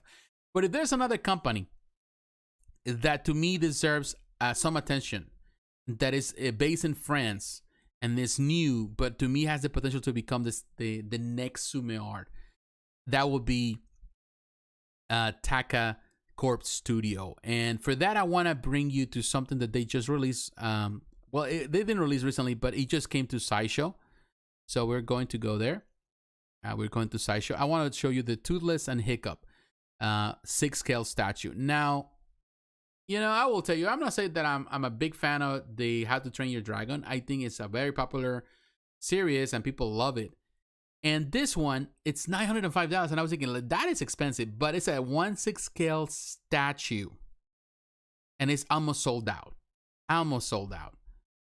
This, when you look at the pictures of this, and this is made out of PVC, it's made out of resin, and also made out of I think polyurethane or some type of plastic. Also, there are elements that are made out of plastic just to make it work best. But look at the detail here. It is a huge piece. It comes with interchangeable parts, interchangeable hand, also interchangeable portrait. But I really love the detail. Now, it is an expensive piece, but it's large because, of course, Toothless is a large character, and as a 1/6, it's a 1/6 piece. And I think they did a fantastic job with this one. This company is doing amazing stuff, I will tell you. And they already have a few licenses. I'm going to take you to the website in just a moment. Here you can see the base.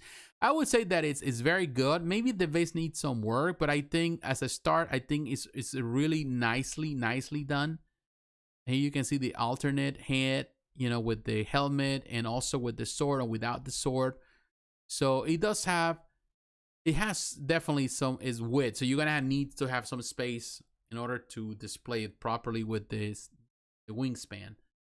But looks really cool. Yeah, look now the face. I think that's a fantastic job. All right, so let me take you now to Taka Corp Studio.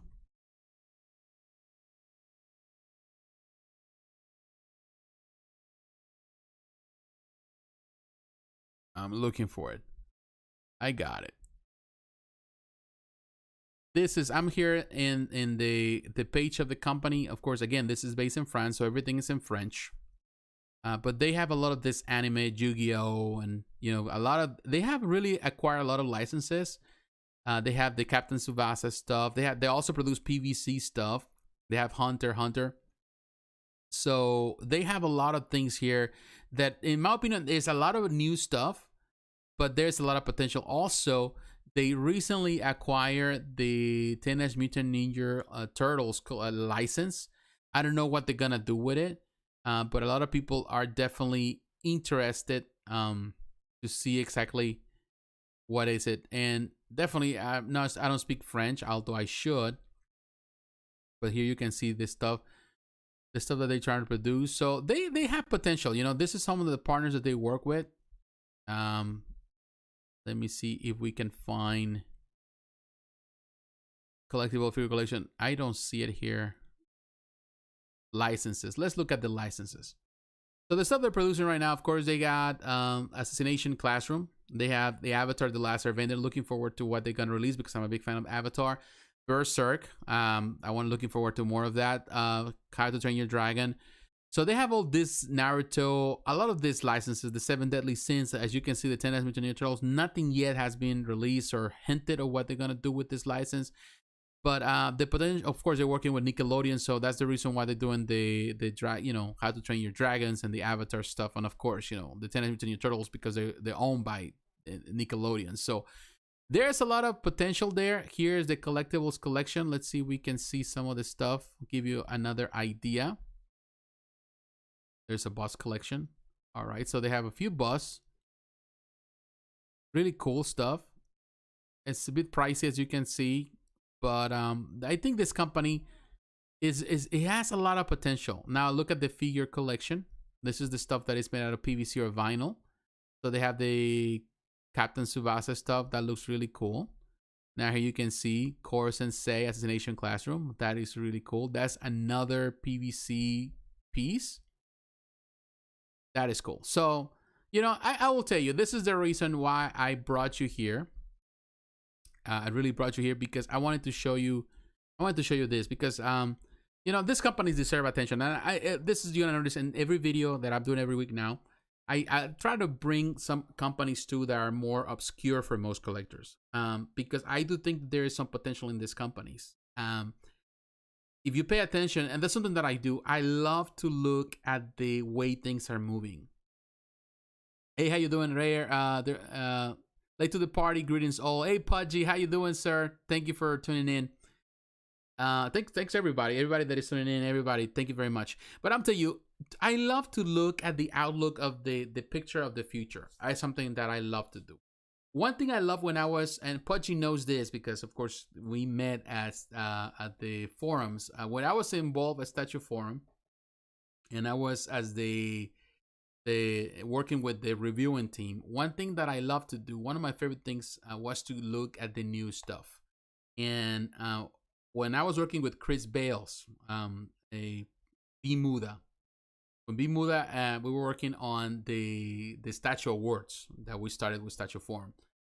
He is the one that started the vision, and I was there to help him through the whole process. One favorite thing for me, and I would say Bimuda was phenomenal. Chris was phenomenal. He kept up with everything, and we have these listings of all the companies. I love to see the stuff, and I love to see what companies were doing. We were paying attention to all of those things. We were doing it because you know, if you really look at the things, it really gives you an idea. I remember when we did the first statue awards, and that was the year that Prime 1 won, and that was the beginning of Prime 1. And Prime 1 won in the first year that they were out with, you know, the stuff they did with Megatron. They won that award, and they still talk about it after this day, because, you know, they put it. We're gonna see it this Sunday when they have the new presentation of the new showcase. They're celebrating what, the 8th anniversary or 10th anniversary. They're celebrating that, so that's when we started doing the whole thing. And to me, it's amazing what the company has accomplished. And that year it was amazing. But to me, it's like we were seeing the hints of these companies moving forward to become, you know, stellar. And the same with XM, the first year that they're participating, Magneto won on the quarter scale side, but they couldn't win, of course, the statue of the year. Or was the second year? I remember. It's been so long now. But to me, it's like you saw the hints of greatness of these companies. And I love to do that. That's what I still do up to this day. I love to look at companies every day, every week. I discover a new company, and I follow them on social media, whether it's on Instagram. I recommend you to do that. Follow every company you can on Instagram, on Facebook. Instagram is becoming the best place for them to engage, because they can post pictures in a better way. Look at them, follow them, you know, even the small companies, the small producers, because you don't know what can happen in the future, how this is going to connect with other companies. Sometimes some companies, they don't work out so good, but some of the artists move on to other companies, and you can see these people evolving, and it's fun. To me, that's the fun part of just kind of the history of it, but definitely to see how the companies, the evolution of these companies into very small, you know, pretty much mama and papa shop, into like what they are now, big corporations in some way, in some cases, big companies that are really they're really pushing, and they're the ones kind of dictating the way the collectible market is working. So it's always good. So all right, guys, let's move on now, because we still got some lists here we gotta talk, and I want to talk about XM Studios. Yeah, we're getting into the nitty gritty of things. XM Studios, and for that reason, I am going to come to the XM Studios website, because XM is, you know, they've been busy. They've been busy for sure. And as a 1/6 collector, I'm in love with the fact that now some of the statues are going to come as a 1/6. And the company is doing 1/4 and 1/6. And I think there's a lot of things here that deserve a lot of attention. Now, there are a couple of things that I'm going to not be so happy with, and I'm going to point out. But they released, of course, this week. They were hinting it throughout the week. They were doing like one reveal every day, but you kind of saw on the silhouettes, you already kind of knew. So they released, of course, Swamp Thing. They got Zatanna. They got Kyle Rayner. I love Kyle Rayner. They got Doomsday, and they got Supergirl. So let's start first with Swamp Thing. Now, Swamp Thing, I gotta be honest, the price in Singapore dollars is $809.10 if the prestige price. So it's gonna be, you know, if you go right now to Spec Fiction, if you don't want to order directly through XM, because it's gonna be too expensive if you live in the United States, but you can order directly through them. I think if you the early pre-order gift, of course, you get the little plaque. If you are into it, I'm not crazy about it. I can go to Spec Fiction, but the only thing I'm not crazy about some of these pieces is that some of them, they, like, for example, let's look at the picture of Swamp Thing right here. Instead of giving you the full version of the quarter scale, they give you, unfortunately, the poor version.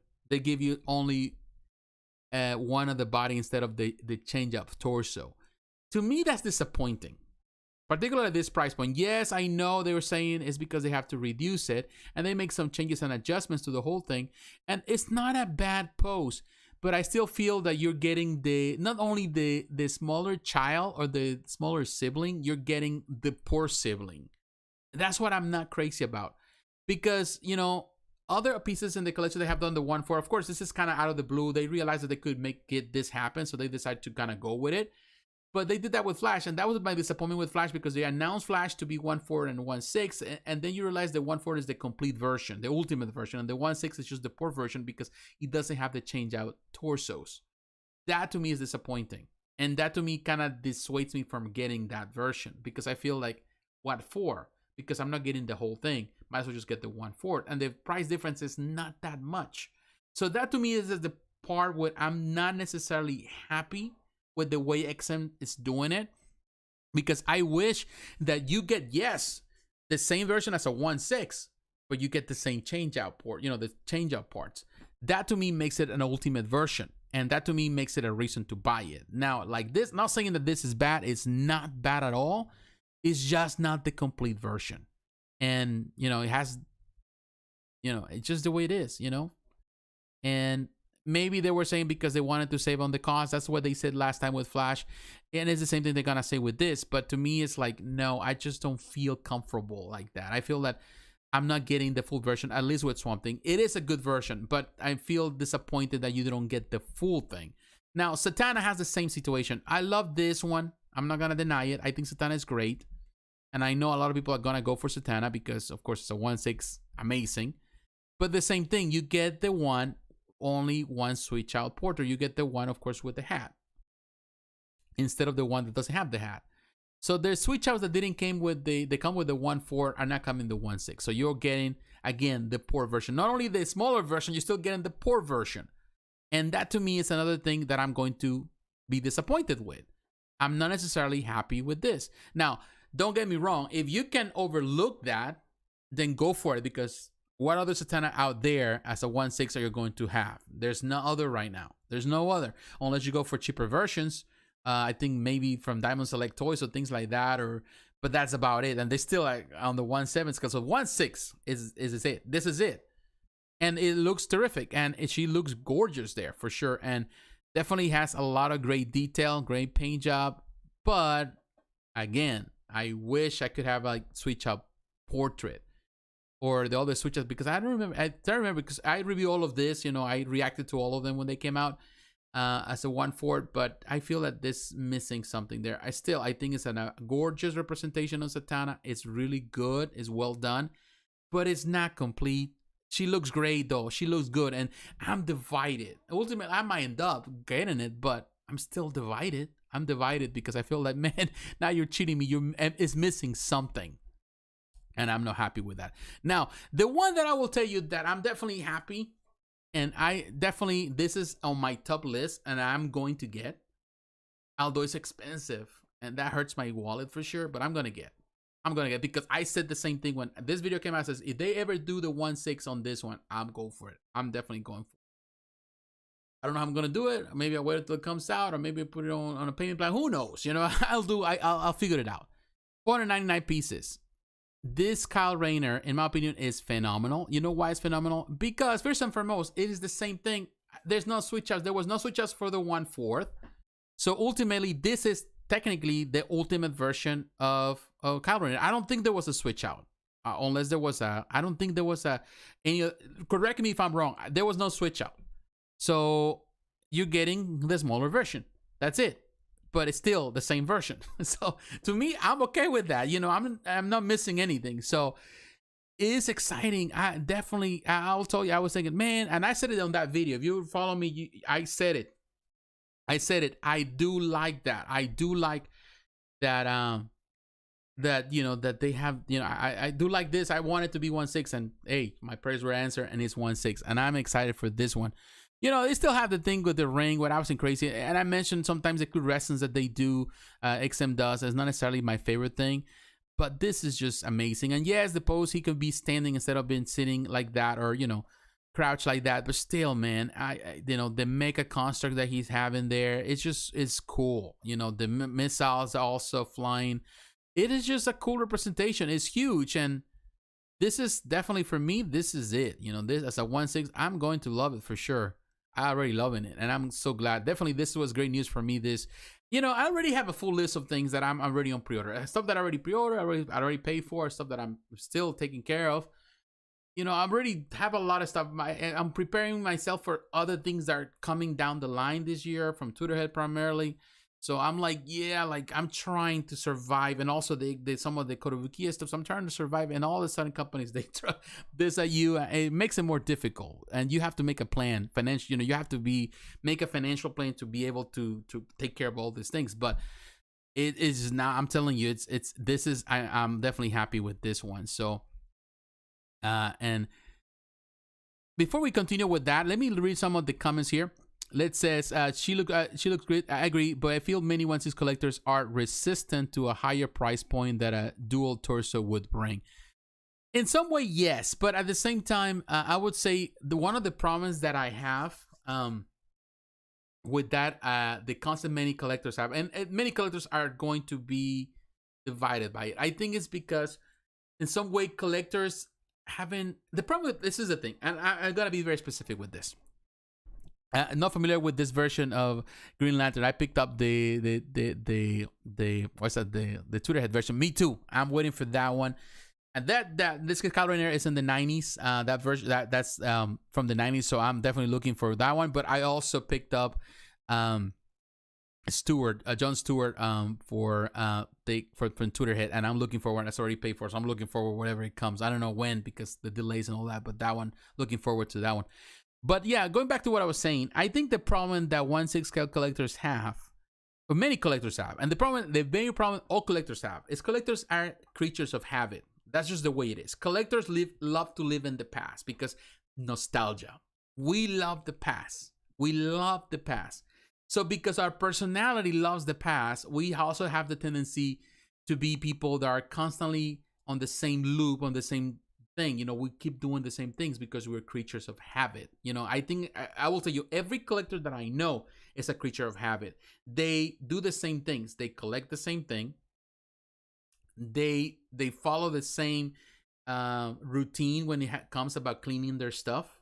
They do everything in a routine manner. They expect the same thing because they're creatures of habit. You know, because a person that does a lot of nostalgia, loves the past, is also a person that loves anything that is segmented in life in a way that is so organized and is planned. Because we plan the way we create things, because we envision things and we have a plan in our mind how we're going to do a collection. Most collectors are creatures of habit.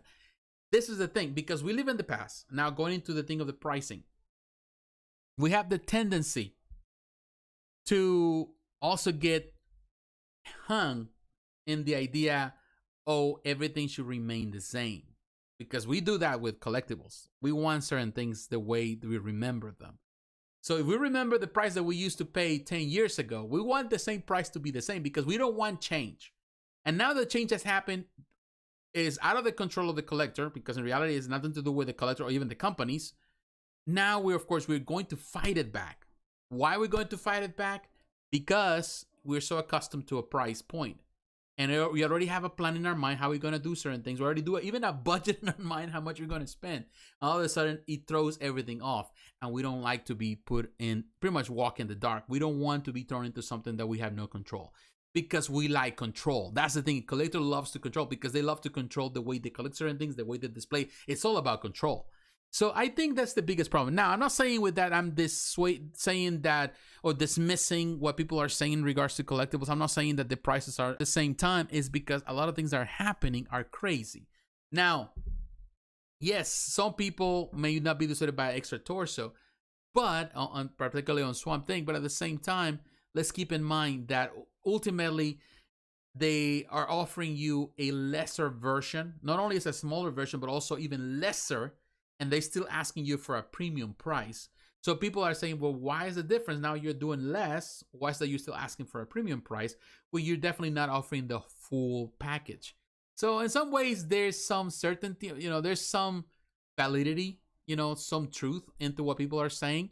Not saying that it's totally true, because I know that in reality, the factors are not charging you based on scales. They're charging you based on the size of certain things. And even as a 1/4 and 1/6 and scale wise, you're only reducing a certain percentage. So technically you're only losing, a third or so. Not even a third. No, it's not a third. You're losing just a tiny little percentage at scale wise, and it's not much in comparison to a 1/4 scale and a 1/6. So it is what it is, you know. What can we do? But yeah, let's go back to some of the XM Studios. I was just taking a quick break, mental break on that. But let's go back because there's other pieces that I want to cover. So I'll tell you, card running, I'm gone. Now, Doomsday looks, I would say, you know, Doomsday looks like Doomsday. And it's not bad. I just wish this one, I will tell you, the Doomsday that to me that I love was the one on the Iron Studios that they did with Diorama versus Superman 1/6 scale Diorama. I love that Doomsday. I think it's phenomenal. I love the 110 Doomsday they did recently because he had the look that is more based, of course, on the 90s, on the introduction of the character with the mask on, or the mask kind of half rip and all that. It was cool. But you know, this is the first quarter scale that they did on this particular collection that they were doing, and definitely people love it. And as a 1/6, I know people are gonna love it, and it's gonna be interesting to display this one for sure. Look, this one, you can display this one with their Superman. Also, you can display with even with the Tweeterhead Superman, because definitely you can combine these collections. It looks good in my opinion. This is a very impressive looking Doomsday. Now we're gonna look at Supergirl. Supergirl also missed something. The switch out portrait, extra switch out portrait with the, in this case with the red eyes, with the laser eyes. And let me try to clear this page. Sometimes the XM Studios page tends to be a bit slow, at least for me. But here you have, you know, this is one that when it came out, people complain about the portrait. A lot of people didn't like the portrait. I didn't like the face. They said that it was too manly, all of that. Of course, it's always going to be that. I don't see it. I mentioned it. I don't see that big of a deal. I think she looks fine to me. It's kind of like, not necessarily like a teenage version of Supergirl. It's more like a woman version of Supergirl. I'm okay with that. I think it's good. It's only missing that extra portrait. I think they did redefine the face. Now, let's keep in mind that initially when Supergirl was created, when they did this concept, it was supposed to be 1/6 for the Rebirth collection. But then they redid the whole thing and they introduced it as a quarter scale. And now they're going back to the drawing board of the original plan to do it as a 1/6, which in my opinion, I'm okay with that because that was the original plan and I'm glad. The only thing, of course, is going to miss the extra portrait. And to me, you know, it's sad because at this price point they're asking now for these pieces. Some of the other 1/6 scale pieces, some of them, like for example, the Superman that is coming out, of course, of the tank, that comes with 2 different portraits. They were able to afford that, and if I'm not mistaken, that's cheaper than this version. So of course, you know, we talk going back to the price. I think it's good. I like the Supergirl. They did some work on the face, so it looks more defined a little bit more, less manly per se. But now look at something here I just noticed. Look at that gap here. That needs to be fixed though. That gap, because people are going to point it out. You can see the gap. I think this picture perhaps of the quarter scale. But, you know, it's supposedly going to be fixed in the end. But you can see the switch up portrait. If you see that gap, people are going to freak out. Some people are going to have a heart attack. So you don't want that on the final product. But overall, I think it's a phenomenal representation. I love the hair. I think they fixed some of the hair. It looks more loose. I like the way it looks now. So, yeah, there are a couple of things here. This is not a bad piece. Yeah, I will tell you guys, you know, yeah, moving on from XM Studios now. I think there's potential there for this. And I'm glad that they're bringing these characters, particularly Kyle Rayner. I'm blown away by it. This is one on my list. Here, look at the information. No familiar. Okay. People would be thrilled to get a second torso for 1/6. They won't be okay. Can't wait for Doomsday. Yeah, I don't know how you're gonna portray it. The portrait of Supergirl just doesn't do it for me. I like the portrait, but that's just, I think it's just a matter of opinion. Everyone is different. To me, it's fine, but I can see why some people may not like it. You know, because you know it depends on the art that you are, you know, Supergirl has been in comics for so many years. There have been so many different versions of Supergirl. Even though it's the same concept at the end, still there's different particular looks that she has had over the years. I'm okay with this look. I'm not having no problem with that. I think it's better. There's some things that need to change. I'm so sad that it doesn't have an extra portrait. But Doomsday, definitely I'm looking now thinking of Doomsday. It might be even good to display right next to there has to be like a Superman in action or something. Maybe they do one, but I was thinking, would it fit with the Tweeterhead Superman? That is, would that fit with that? I'm not so sure that would be the case. But with the one from XM Studios, perhaps a more modern. But I think, there's a lot of things you can do. I think there's a standalone piece you can also display. So it works for me. So, there's not reason to complain about that one. All right, guys, let's move on. Yeah, let's move on now. And now that we've been talking about mentioning Tweeterhead, let's move on to Tweeterhead. And now we're moving into the quarter scale. And I want to say to all of you, thank you very much for staying with me. I know we've been here almost 2 hours now or something like that. So, but I'm glad that you're here with me and we are taking time. So I want to move to Sideshow. And I want to talk about this now that we get in the opportunity to talk about Tweeterhead. I want to talk about this one. Let me see. Trying to find the page for you. All right, I have it now. I want to talk about the Joker quarter scale. The Joker quarter scale. It looks very, very good. Of course, I already talked about it when I had the opportunity. I talked about it when it was a 1/6 scale. You remember, pricey, but of course, a lot of people were willing to jump to the quarter scale as soon as it was announced. But a lot of people at the end, last minute, when the price is set, they're like, no, I'm not doing this. $1,255, $1,255 plus shipping.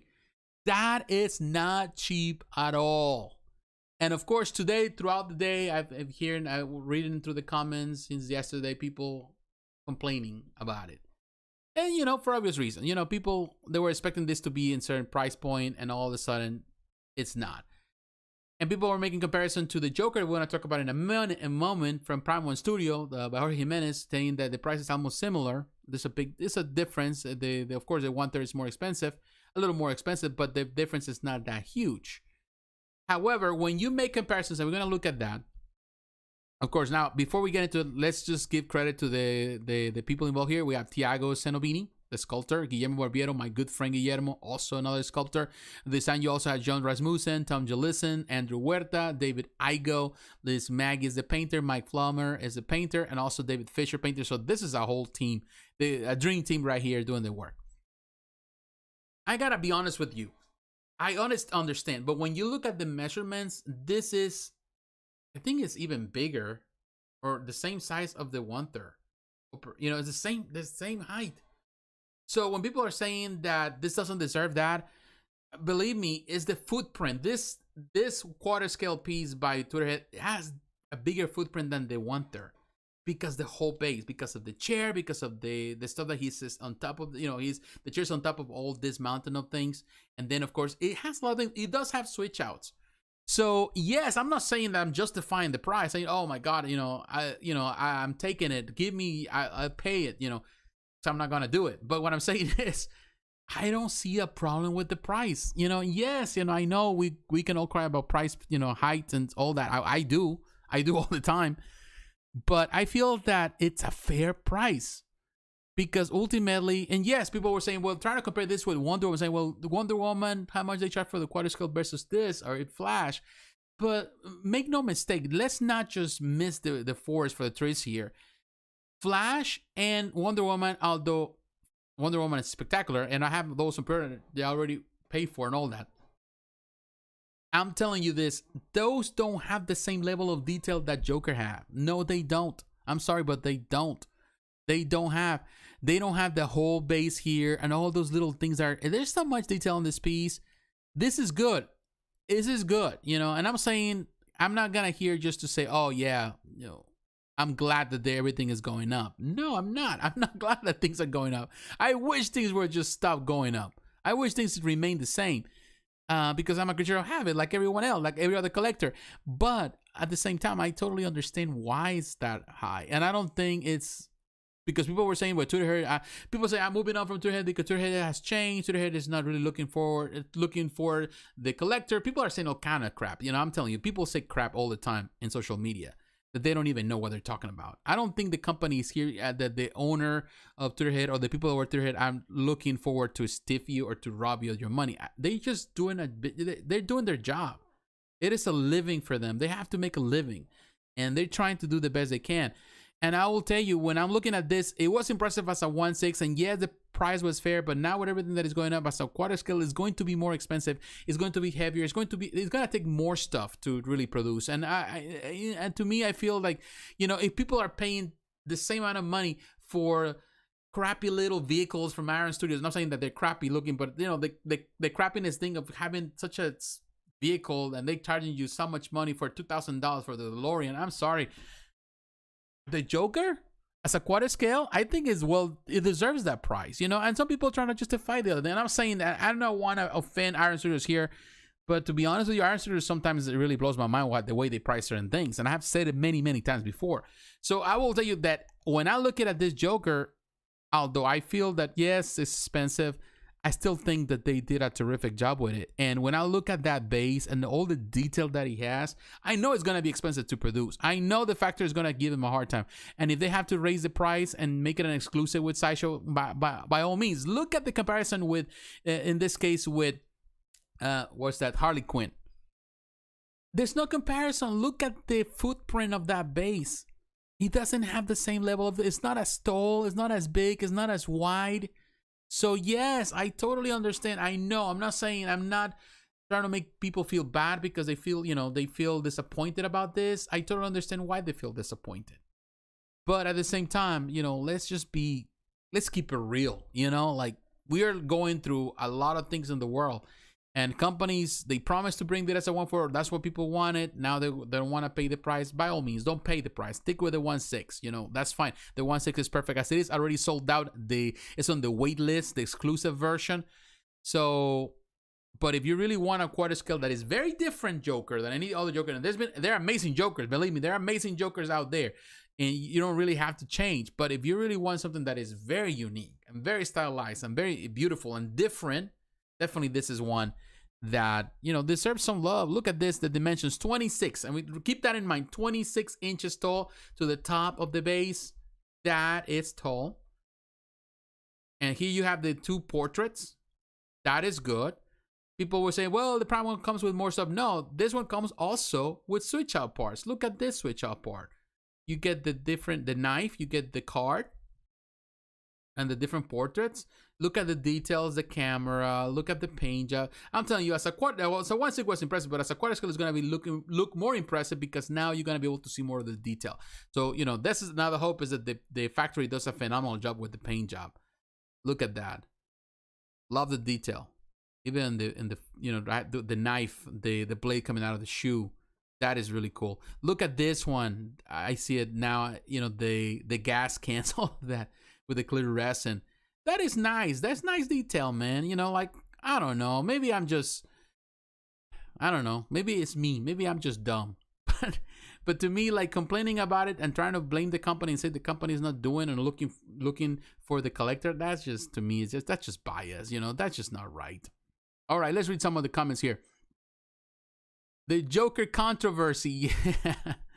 Agent 37. A lot of Throne pieces coming out. Yeah, details on base are awesome. Yeah, you know, I've never been a fan of Throne bases. I gotta be honest with you. I said it many times before. Throne bases don't do it for me. However, when it's done right, it's done right, and you gotta give him credit for that. And I will say this Joker, it looks right.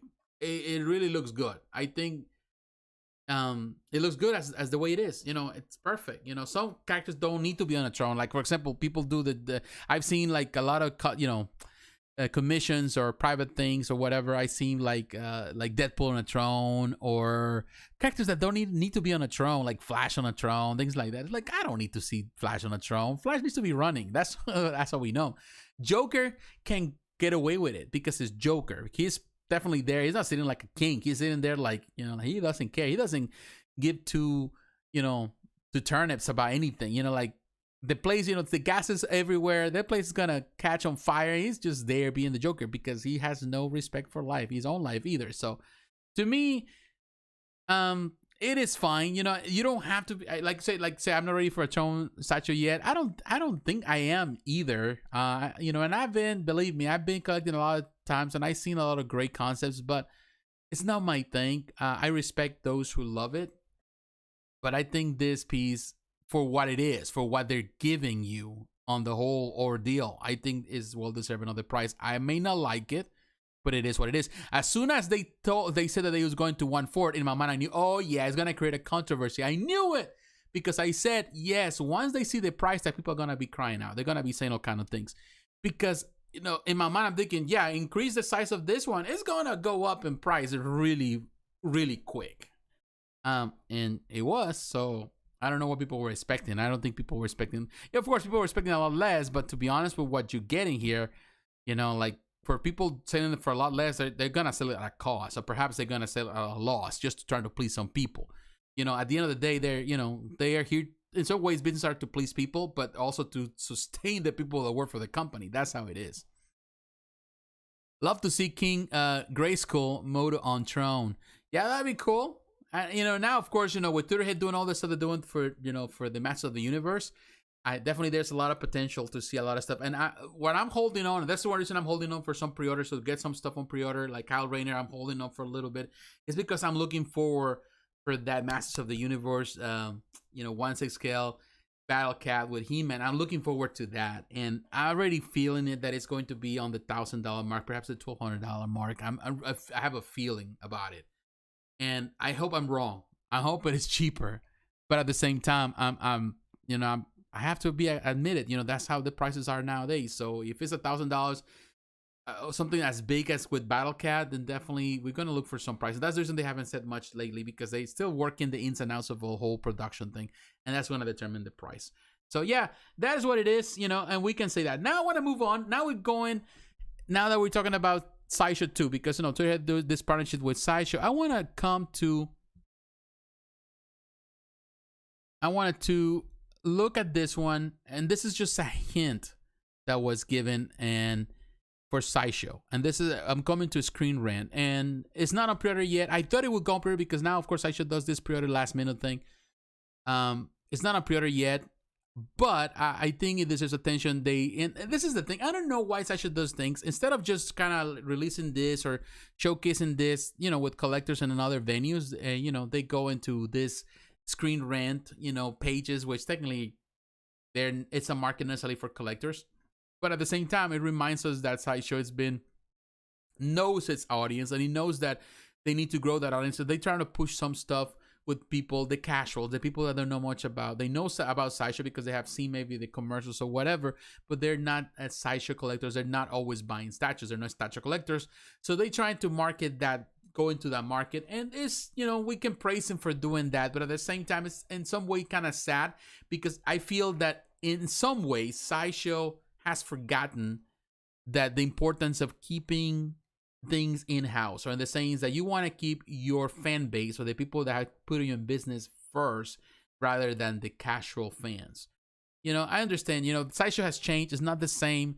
That is the difference between Sideshow and XM Studios. XM Studios still maintains that in-house thing. They have their own Facebook group, exclusive Facebook group, where they talk to their collectors, they interact with the collectors. They still going after that, because they know that there's a niche market, and they've been surviving through that niche market, and they've been thriving through the niche market. And I think Sideshow, years ago, they changed that mindset when they weren't pretty much after the masses, and that's what they're doing now. And in some ways it's fine. I understand it in some other ways. And I miss the old Sideshow, to be honest with you. I miss some parts of the old Sideshow, because now it's just trying to bring the casuals. And that's the reason why we see things like this, the representations of Batman every single year. It's a new representation. And this is a diorama. The Batman Catwoman here. And here on the website, let's see if we can see some pictures here. Looking at this website. Let me see if we can get this picture here. A lot of people not crazy about it. They saying that they would love to see a more sexy look. Maybe Batman, hugging or kissing Catwoman, and they're looking at that. There's some playfulness, some sexy playfulness on it, of course, from Catwoman as always. But people were saying, like, there was some funny. Somebody said on social media, started saying, "Oh, like it looks like they look like brother and sister." And in my mind, somebody says, "I didn't know you pretty much put your, your sister, gets her butt so close to your crotch." Like, to me, that. To be honest with you, to your, like, it's true. Like, I don't know. Like, some people are so weird. I don't see that.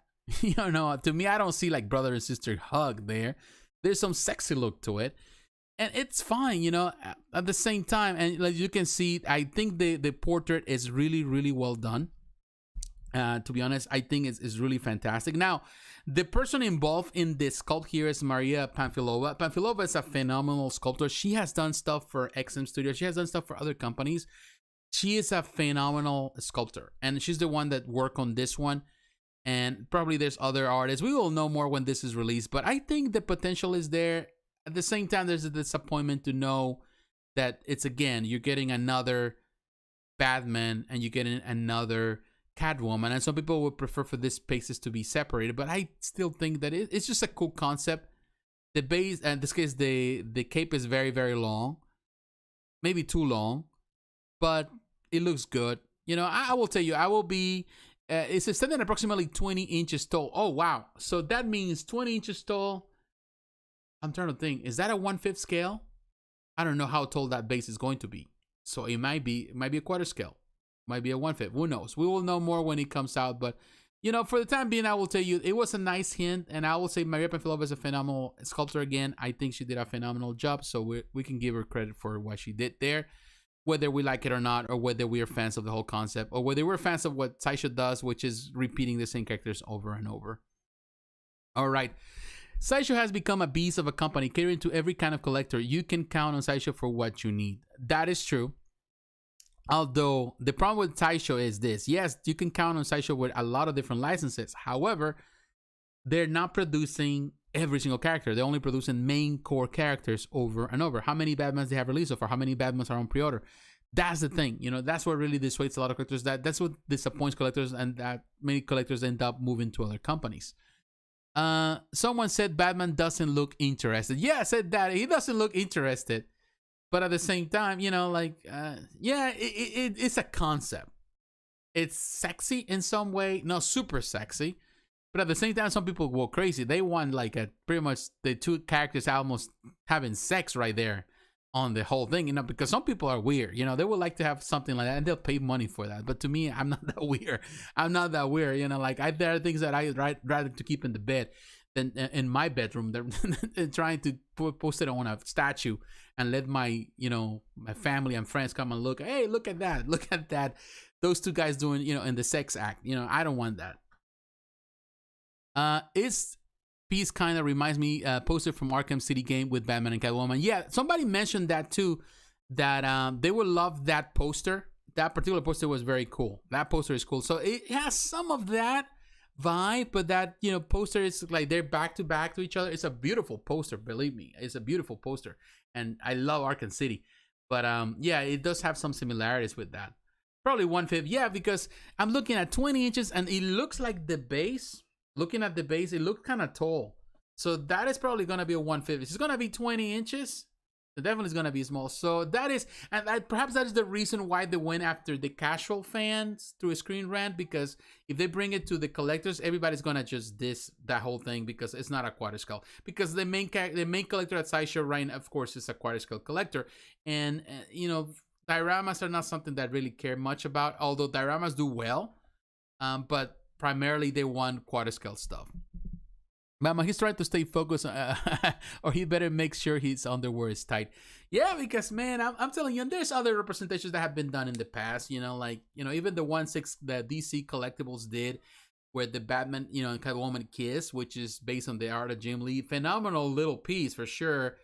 They wanted to do something different, I suppose. I think the sculpt is fine. It is not the best in a representation, but it is a good representation. And I know some people are going to love it just the way it is. Particularly in this era where people want more tame stuff. Not saying people want tame stuff. It seems like nowadays they want to present women in a stronger... It's like... Maybe I'm going to get in trouble here for this. But we live in a time where people want to present characters, like women as and this is perhaps the woke mentality that we're facing right now, where women are actually taking the initiative and men are just more like complacent, because that's what it looked like this. And again, it was Maria, it's a woman, she sculpted this, and it feels like, you know, he's complacent. You know, instead of taking charge like you see in other statues where he's actually kissing or holding Catwoman as a man. You know, he's more like complacent, and the one that is kind of playful there, of course, is Catwoman. She's always playful, but she's the one kind of directing the whole thing. So technically, it's more like a Catwoman statue, and Batman is just the companion, rather than being a real Batman and a Catwoman in a some type of sexy engagement thing. You know, it's just the way it is. Let's move on, because we didn't get many pictures to look at. Once this come out and we get more reveals and we know the price and we know more information and details and all that, then we can discuss it more and we go in detail, the things, the pros and the cons of it. So we'll see. All right, guys, now let's move on. Now we are at Sideshow. We're gonna go to Sideshow, but I want to talk about PCS. PCS, of course, because PCS is a company that definitely always does things that I like, and lately they've been busy with their stuff. And to me, it is really cool to see PCS. And I want to talk about a piece I'm not really a fan of because I'm not collecting this. But that's the Undertaker.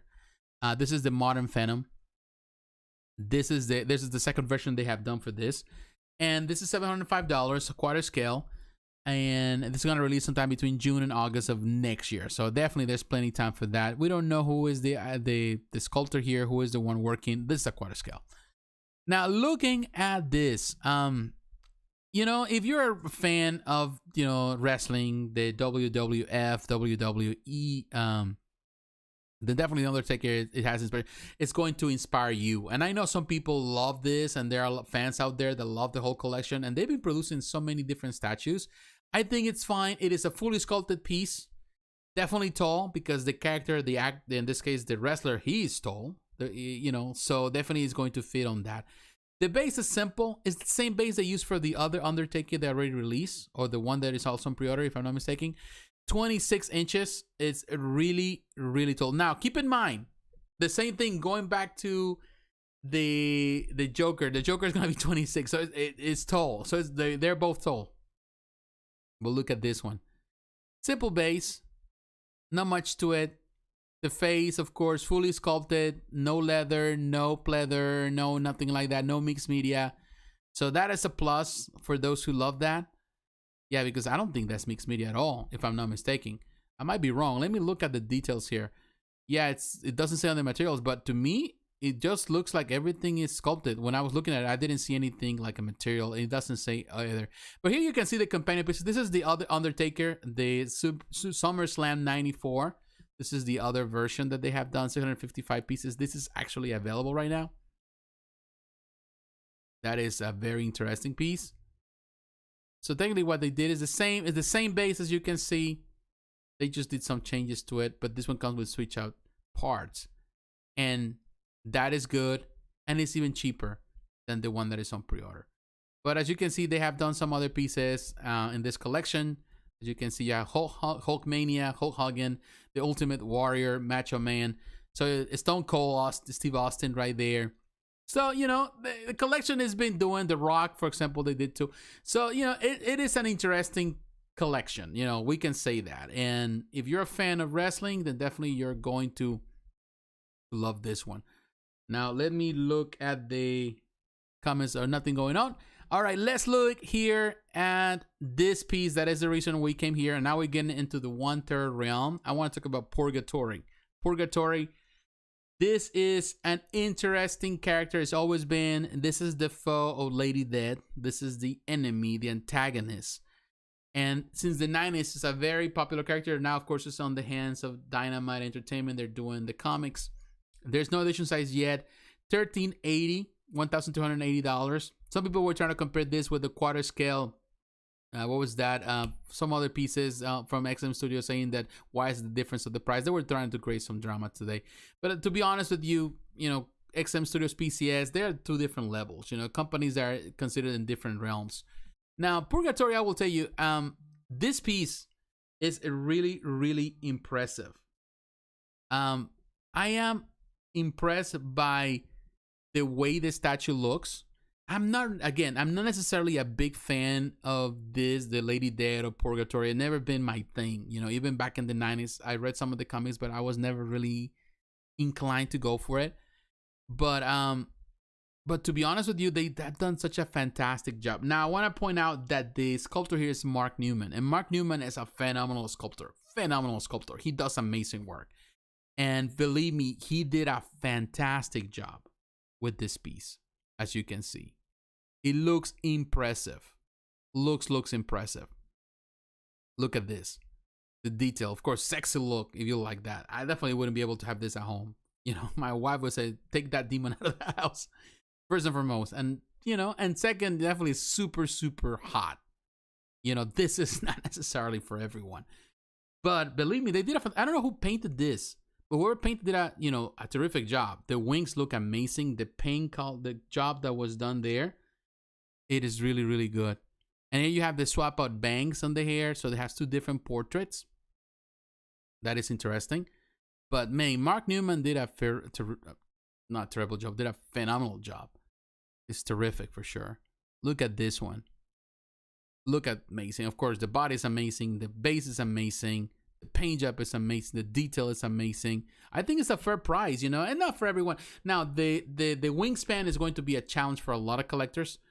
But to me, I think that what I like about this collection that they've been doing with Dynamite for a couple of years with, you know, Red Sonja and the other characters that they have produced, they have done amazing. Vampirella, they have done amazing work, you know, with each character. Deya Torres, you know, Lady Death.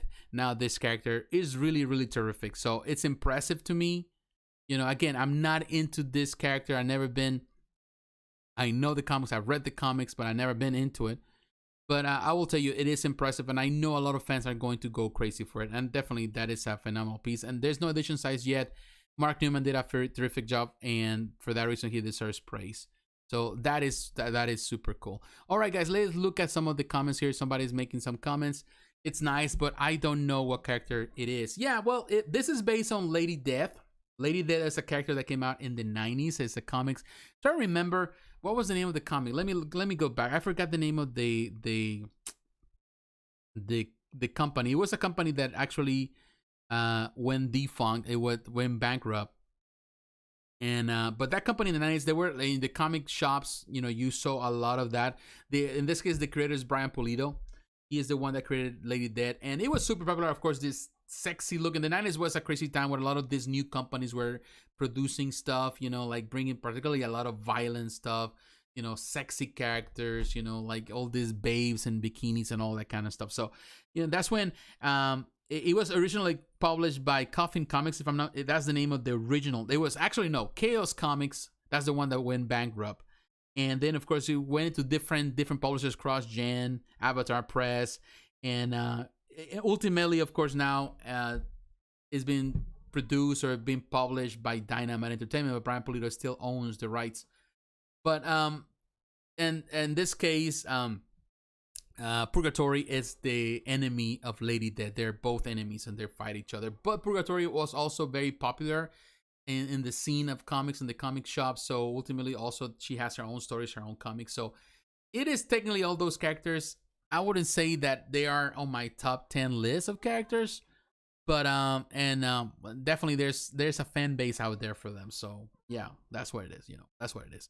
All right, guys, now let's move on. Now that we finished with that, and I want to move on to, I would say, perhaps one of the ones more anticipated pieces this year, and I will want to move up to Prime One Studio. And for that reason, I'm here. And I want to say to all of you, thank you very much here for the ones that are engaging in the conversation, and also those who are watching.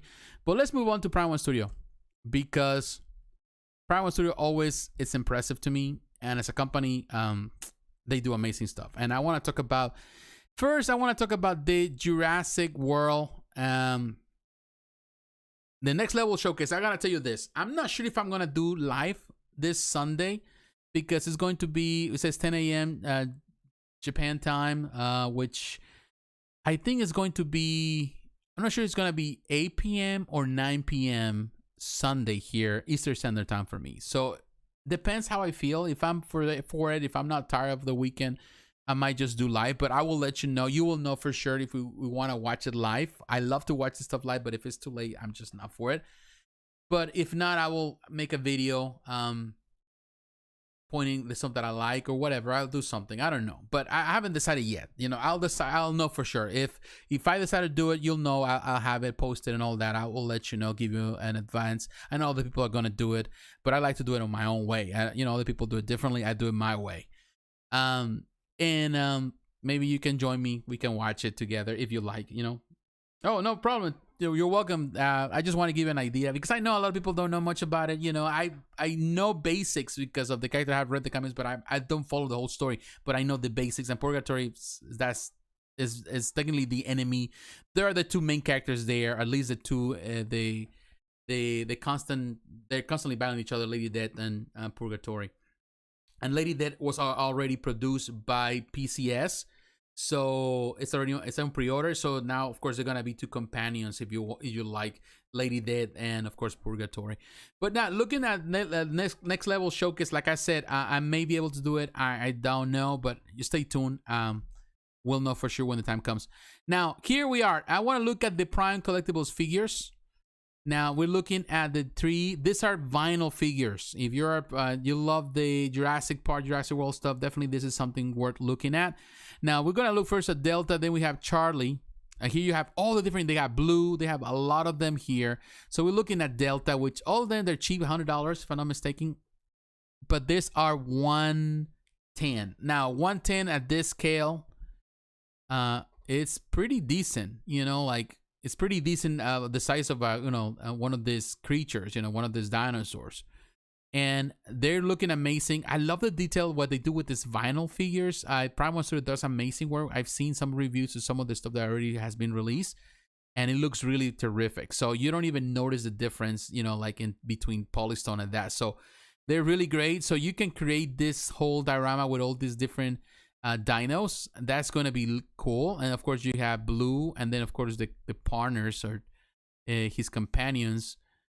Really cool. Love the detail. $100 vinyl. I know some people will say, well, that's not good, but whatever, because it's vinyl. But to me, that looks really, really good. Now there are a couple of things that I'm gonna point out. Now here you can see the comparison with all of them together. As you can see, there's not just a change out of paint, or some companies do, like it's the same thing, the same mold. No, it's different. It's different creatures, so there's different molds doing different things, and that to me, that is very, very cool. I like that. I really like that. So that is Delta. Now I want to show you. Let's see which other we have. Let's do Echo. Actually, I want to do Blue. All right, we're looking at Blue, which is definitely the main character. Only if you only can, you only want one because he just is $400 right there. But if you want to save some money, only want one. Definitely Blue is the more iconic in my opinion. Now, it looks good. I like it. They use the same bits they've been using for this collection. Now, I want to point something out here. I love the paint job. I love this good. The only thing, and I think I'm going to get to a picture right here. The only thing I'm not in favor of this collection, the only thing that I'm not too crazy about, is the fact that some of these pieces like this, the T-Rex, this is a 138. This other creature here is a 138. And now Blue is a 110. So these are 138. I don't know why they did Blue as a 110. Although I like the fact that it's a 110, it's not, the dimensions are not accurate. So if you want to have the same collection, display them all together, they're going to be out of scale. In this case, he is too big for what he should be. Some people may get away with it, but the truth of the matter that if you're like you care so much about your proper scales in your collection, then definitely it's out of scale. It is too big. It's bigger than this creature here that is actually large. So that is my only disappointment. I don't think that they were thinking about it when they were creating this collection that way. And they want to go into the 110. But to me, they should stick with the 138 scale. Yeah, it's going to be a small figure. And maybe that's the reason why they didn't want to go too small, because it's going to be too small. But at the same time, it makes sense. Unless they decide to do 110 T-Rex on vinyl, which that should be the case. But it's kind of like, the whole comparison that they did right there with the T-Rex to me is like, that's not the way you sell it, because, he looks too big. It's too big. It's as big as a T-Rex. So that's not good. So that's my only disappointment with this collection here, because the way they're doing it. However, I hope that they also release the other dinosaurs as a 110 just to continue with the Jurassic World collection. And you know, that would be great. But so far, you know, this is not say a mistake, but this is a consideration that they didn't take when they were releasing this. So that's how it is, you know. That's how it is. All right, guys. Now let's move on to the King of the Night, or the final piece of the night, which in this case is the Joker Museum Master Line. And I am impressed, of course, designed by Jorge Jimenez. And Jorge, phenomenal. And this is a deluxe bonus version. So get a $100 US discount for this product if you have order, in this case, Punchline. If you order Punchline, then you get a $100 discount. Up to you, whatever you want to do. And this comes with so many things. Now, the bonus parts you can see right there, we're going to look at it. There's a different portrait. And also, if you order limited 500, first 500 pieces, they're going to get it's going to sketch an art print signed by Jorge Jimenez, which I think is cool. Now, let's look at the pictures. 85 pictures we have here. So we have plenty to look at. Looks good, man. I love the concept. I love Jorge Jimenez. I think he's a phenomenal artist. I think he's a phenomenal artist with such a great future. And I do love Punchline. I think as it's an introduction, a new character that is new, that still needs time to grow in popularity. But I will tell you, in this case, Prime One did a phenomenal job to translate. They did a phenomenal job in translating the art of Jorge Jimenez into the stuff that into this. It looks like him. It looks like his art, and it's really, really good. Now the Joker, you can see the deluxe bonus. It comes with this portrait, which is really, really cool. And yeah, man, I'm telling you, the lines on the sculpt, those lines are Jorge Jimenez through and through. That's how he does the lines. If you know his art, you know that has these lines. You know, these characters look like models. You know, they look really defined. And definitely, this is the thing. What I'm telling you, Prime One Studio does an amazing job. Now, I would love to see Prime One Studio tackling other art. Like, for example, like the art of J. Scott Campbell. Or the art of Michael Turner. I think it would be amazing to see them tackling those art. Or even Jim Lee. They have done that with with the Batman. Because, they are very good at really resembling or really matching the art as close as possible. It looks really good. Love the detail. I love the whole detail on the base. Now with the regular, you get that, now the deluxe version comes with the different, the changes on the legs, crossing the leg. That's really cool. The regular comes with this batarangs, which are actually with Joker batarangs. The deluxe comes with the mask. Also, the deluxe comes with the cane. So those are switch outs, and I would say, yeah, people would say the price, in comparison with the Joker quarter scale, but two different collections here, two different things. Let's not compare one to the other. Yeah, this one has the seat and all that stuff and has great detail, but also the Tweeterhead has some great detail. And when you look at the dimensions, 52.8 centimeters, which technically is the same, a little bit taller. I think they're pretty much the same height here when you make the comparison. I try to remember because my math sometimes varies. I'm gonna give you a better idea. Just give me a second. We're going to do some math here very, very quick. So that will tell you if you do in meters, of course, it's 52.8 centimeters. 52.8.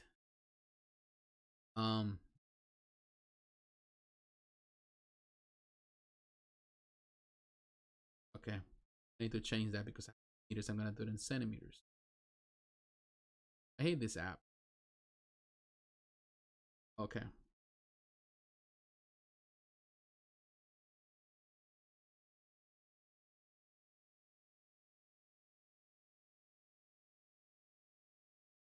All right.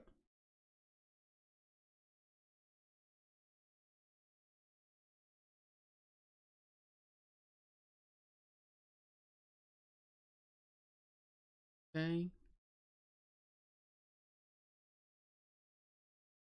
Yeah, it's an app that I sometimes use when I have to do certain for things for reference. I will tell you exactly, and maybe somebody already noted. 52.8. So yeah, 52.8. And that is the height. So it is actually 20.78 inches tall. So the Tweeterhead is going to be 6 inches taller. Less than 6 inches, close to 5 something inches taller. The Tweeterhead that is a quarter scale to this one, of course, is a taller base, a whole base. So when people are trying to say, well, why is it more expensive than the other? Why the Tweeterhead is a more, it's that expensive? It shouldn't be, because you can go for the Joker from Prime One Studio. It's like people are not doing the math properly. This is as tall, close to 21 inches. The other one, which is quarter scale, supposedly smaller, is 26 inches tall and is wider. So that really gives you an idea. So when people are complaining about they need to do the math, and sometimes people don't do the math properly. You're paying for this, not the scale, you're paying for the size and the bulk and for the height and for all the things that are going to make the box is going to be very similar in the end. The box is going to be as large for the Tweeterhead that it's going to be for this one. That's how it is. Okay, here, Jorge Jimenez designed this, but who is the sculptor? Now, this is the thing that we don't know. Unfortunately, this is the problem. Unfortunately, Prime One Studio never gives the name of the sculptors on their description, which to me is really sad. They do have in-house sculptors. They have a army of sculptors, and they work there, but they never give us the name. And that's the only thing that I feel disappointed. The only time they give you a sculptor is when they work with Blissway. Blissway, of course, is a different company, and they do certain designs. When they work with Blissway, they tell you who is the designer, because the one that does the portrait. But when it comes about the production of their stuff, they don't. Unfortunately, that's something that they need to change, in my opinion, because I love to praise the art of the artists. I like to mention their name, but they don't do it. In America, it's inches, but in Europe, there is centimeters. Yes. Now, I'm saying this because, of course, here in America, people start complaining complaining about the size. Not necessarily because of the difference of scales or dimensions and all of that. They do it because people don't determine in America. Unfortunately, people don't look at the numbers, and they saying, that they trying to say that the Tweeterhead piece shouldn't be that expensive because it's a quarter scale, while the Joker here, the Prime One Studio, is a one-third scale. But when you do the comparison in numbers, and of course I have an audience here that does the inches, and I grew up in Mexico. We do also centimeters, we do meters and all of that. In Mexico, we don't do inches. They don't use the English version that actually is only used in America now. And not necessarily in England, although England is planning to go back in some way. Some people want to go back to inches for some weird reason. But the thing is this, people don't do the math. And because they don't do the math, they trying to say, well, because of the scale, they're so hung on the idea of scale, they don't realize that it's about dimensions, the real dimensions, not the scale, the dimensions. And that, yes, it's a quarter scale Joker from Tweeterhead, but the base makes it really, really big. It's a big diorama. It's a big display altogether. And that's why the price is similar. All right, now let's keep looking at these pictures. And yeah, here you can see Punchline looks amazing, in my opinion. And definitely this two, they need to work together. And that's the reason why they built together. The way they set up Punchline is just to be behind. Of course, that's the bodyguard of the Joker now. So they want to have that display. To me, it's good. You could go for the Joker, but I think both together look amazing. Another good thing is that you can display the Joker just by himself, just like this, and you're going to be fine. But look at the mask. This is a very well detailed piece. Nice paint job. A lot of great detail. It's a very different thing. I think they both are. I love the Tweeterhead. I think the presentation is really good. But I think also this one is really good. I wouldn't say one is better than the other. To be honest, they're very different. This represents Jorge Jimenez. The other one, I don't know who the artist is, but I know my friend Guillermo Barbiero. He's a phenomenal sculptor. And the other sculptors and designers, all the people that were at Tweeterhead, they did their own rendition and their own vision, and they did an amazing job. This is just a design, part of the designer series that they have with Prime One Studio. So, of course, they have to follow the art of Jorge Jimenez. But, it's good. To me, they're both great. Love the detail in the pants. Very cool. Nice paint job. Nice photos as always from Prime One Studio. They do amazing with that. The only reveal of Prime One Sculptor I've seen was for the Liber Mejo Joker. Yes, well, some we have seen when you see, that's the part, the reason why you should pay attention to the when they do certain things, like what they did with they have done with, I'm sorry, I'm sorry, it's late and I'm a little tired too. Where they did the stuff with, they do the showcase. We do the showcases. Sometimes they present some artists and you can get to see them, but they don't talk about them all the time. You might see them on the videos, but you don't see them on, like, they don't talk about him on the presentation. They never put it on the detail. They don't put it on the description. I think that they should do that. That's what Sideshow does. That's what Tweeterhead does.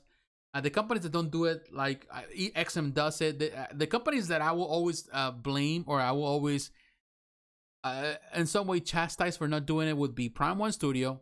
They're not consistent. They might have it on the video, or they might show you a video, but they don't really talk about him.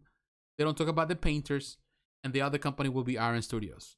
And to me, that's in some way shameful, because this artist, that's what they do for a living. Sometimes they don't work full time for these companies. They work as sometimes as a work for hire. They work for one project of the other. They jump from one company to the other. They work for many different companies, whatever company is willing to give them work. But they do the work, and they deserve some credit for the work. So unfortunately, some companies, I don't know if the culture they have, it's just that we don't respect that. To me, is that this is a service to the sculptor, and in the end, they are the ones that they're doing the hard work. That's just my opinion, of course. They only reveal a prime. Okay, it seems to me that if you buy this pack, then buy both. Yeah, I would say, yeah, it is the purpose. You can buy them separately. Now, if you buy one, you get a discount with the other. But to me, it's not a bundle. Although I will tell you that you can display them by themselves, but in the end, they work better together. But you can display just him just doing this. You know, I don't think you should have. Some people are going only for him instead of Punchline, and it has to do with the fact that Punchline is not as a popular character or as recognized as, you know, even as Harley Quinn. You know, so some people are still trying to build some rapport and some connection with the character. I think it's gonna take time, but you know, yeah, they look fantastic. The display as this, I think, is the purpose, or that's desire. And I think Punchline looks amazing. Here you can see there's a lot of pictures here, man. So many with Punchline, and I think it's really cool. I love the pictures that Prime One does. I read some comments, somebody complaining about the pictures, saying that they don't like the pictures because they don't present the statues as they should. And to me, that's not true. I think you're looking at a prototype. You're not looking at the final product. So they're not lying about the product, but they are also, you know, making the pictures look better because it sells, you know, and that is good. You know, you have to do it. I think some companies fail to do it. They don't give you enough quality pictures, and you know, you want to see quality pictures. You want to be enticed to buy this because these pictures, and to me, are pieces of art themselves. You know, it is what it is. All right, guys, so we continue on, and man, there's more pictures. There's 20 more pictures to go, but of course, you know, you get the idea. There's a lot to see here. You get the idea. It's really beautiful, the whole concept. It is amazing. So much detail. Love that Batman right there. The tickets of the cinema right there. Also, that is really, really cool. All right, guys, I'm telling you, it is impressive. Let me read some of the stuff here. Let me drink some of this first.